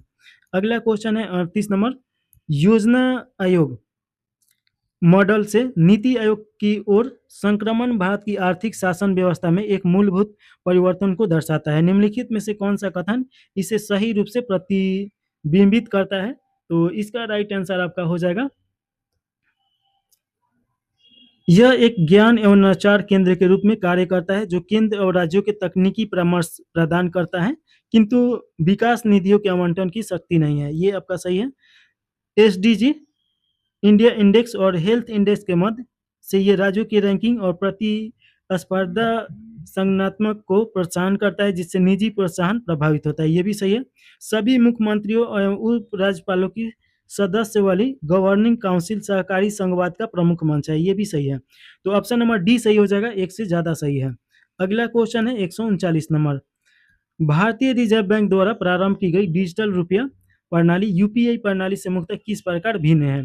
तो इसमें भिन्नता बताना है यूपीआई से। तो देखिएगा, इसमें ई रुपये मुद्रा नोट का डिजिटल रूप है, जबकि यूपीआई एक भुगतान तंत्र है। यूपीआई से कोई सामान आप खरीदते हैं तो वहाँ पे भुगतान करते हैं, जबकि ई रुपया मुद्रा नोट का डिजिटल रूप है, जैसे कि आपका बिटकॉइन हो जाएगा, ये सब आपका इसके अंतर्गत आ जाएगा। तो ऑप्शन नंबर आपका सी सही हो जाएगा। 140 नंबर क्वेश्चन है, निम्नलिखित में से कौन सा कथन सांकेतिक प्रभावी विनिमय दर यानी कि नीर एवं वास्तविक प्रभावी विनिमय दर के मध्य अंतर को स्पष्ट रूप से बताता है? तो इसका राइट आंसर आप देखिएगा कि नीर को व्यापारिक साझेदार देशों के समक्ष मूल्य स्तरों यानी मुद्रास्फीति के अनुसार समायोजित किया जाता है, जबकि नीर को नहीं किया जाता है, ये आपका सही हो जाएगा। देखिए कि सांकेतिक प्रभावी विनिमय दर किसी घरेलू मुद्रा के व्यापारिक साझेदारी देशों की मुद्राओं के सापेक्ष द्वितीय सांकेतिक विनिमय दरों का भारित औसत होता है, तो ये आप थोड़ा सा ध्यान दीजिएगा। वहीं पे वास्तविक प्रभावी विनिमय दर को व्यापारिक साझेदार देशों के सापेक्ष मूल्य के आधार पर समायोजित किया जाता है, तो ये आप थोड़ा सा याद रखिएगा। इसके बारे में डिटेल में समझना होगा तब और अच्छा से समझ में आएगा, तो जो क्लास चल रहा है इकोनॉमिक्स का वहाँ पे आप जाके देख सकते हैं। तो इसके बाद अगला क्वेश्चन है आपका मैथ रीजनिंग से क्वेश्चन आ गया। यहाँ पे दिया गया है लॉजिक लिखा गया है और उसके लिए 210 बताया गया है, मैथ के लिए 168 लिखा गया है। तो ट्रेंस को किस प्रकार लिखा जाएगा ये पूछा जा रहा है। तो लॉजिक मतलब देखिएगा कि आपका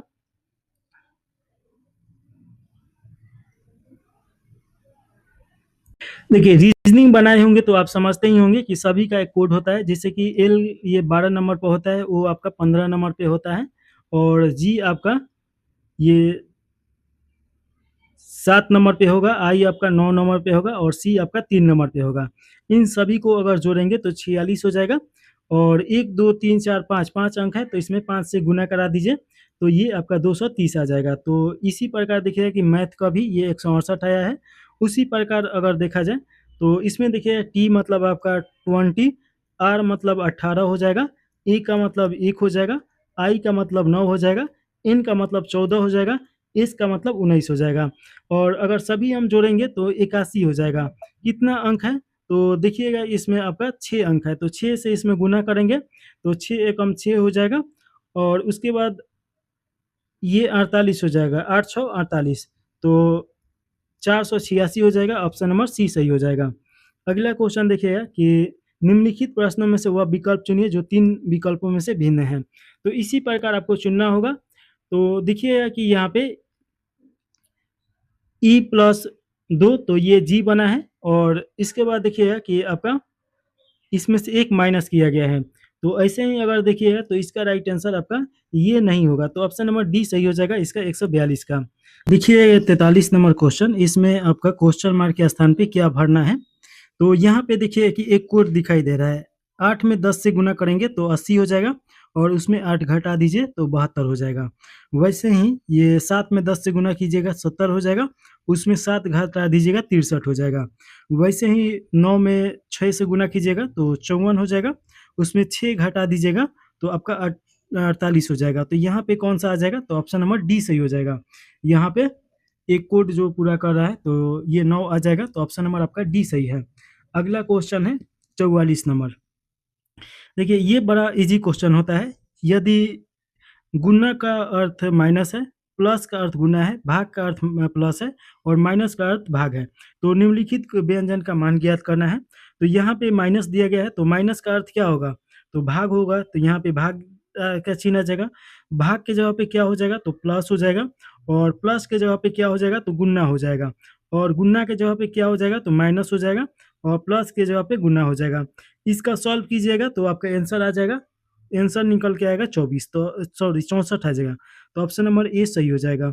अगला क्वेश्चन है, ये आप बना लीजिएगा, ये आपका एक वेयर रॉबर्ट ए से चलना शुरू करता है, तो ये आपका डायरेक्शन वाला क्वेश्चन है।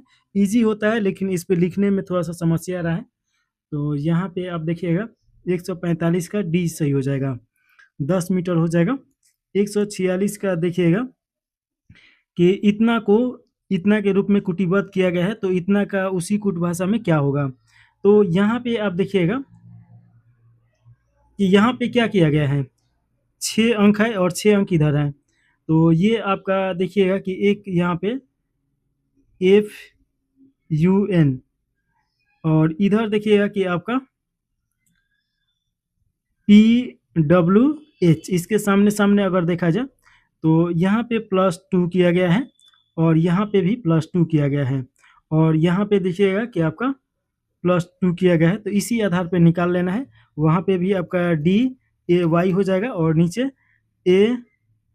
ACF हो जाएगा। यहाँ पे +2, यहाँ पे +2, और यहाँ पे -2। तो इस प्रकार देखिएगा कि इसका राइट आंसर आपका निकल के आ जाएगा डी। अगला क्वेश्चन है 46 के बाद 47 नंबर। यहाँ पे यदि x + y का अर्थ x - y है, यानी प्लस का अर्थ माइनस है, वहीं पे माइनस का अर्थ गुना है, ये आपका वही चीज़ है, तो यहाँ पे रख देना है और बोडमास के नियम पे निकाल लेना है। तो इसका राइट निकल के आएगा 4000 हो जाएगा, तो ऑप्शन नंबर बी सही हो जाएगा। यहाँ पे देखिए कि पी किसी कार्य को 36 दिनों में कर सकता है, जबकि पी ने 8 दिन कार्य कर लिया, तब क्यू उससे जुड़ा। तो ये आपका देखिएगा कि कार्य एवं समय से ये क्वेश्चन है, और इसका राइट आंसर 48 दिन हो जाएगा, तो ऑप्शन नंबर ए सही है। और 49 का राइट आंसर देखिएगा कि आपका सी निकल के आएगा, और 50 का आपका हो जाएगा डी निकल के आ जाएगा, तो ऑप्शन नंबर आपका डी सही हो जाएगा। निम्नलिखित प्रश्नों में से दिए गए 4 शब्दों में से 3 किसी न किसी प्रकार से संबंधित है और एक भिन्न है, तो विषम शब्द चुनना है। तो आयत, त्रिभुज और वृत्त दिया गया है। देखिए कि व्यास इसमें से अलग हो जाएगा, तो ऑप्शन नंबर आपका डी सही है। तो 150 क्वेश्चन यहाँ पे समाप्त हो रहा है, और चैनल को लाइक ज़रूर कर दीजिएगा। तो जय हिंद, जय भारत, यहीं पे समाप्त कर दिया जाए।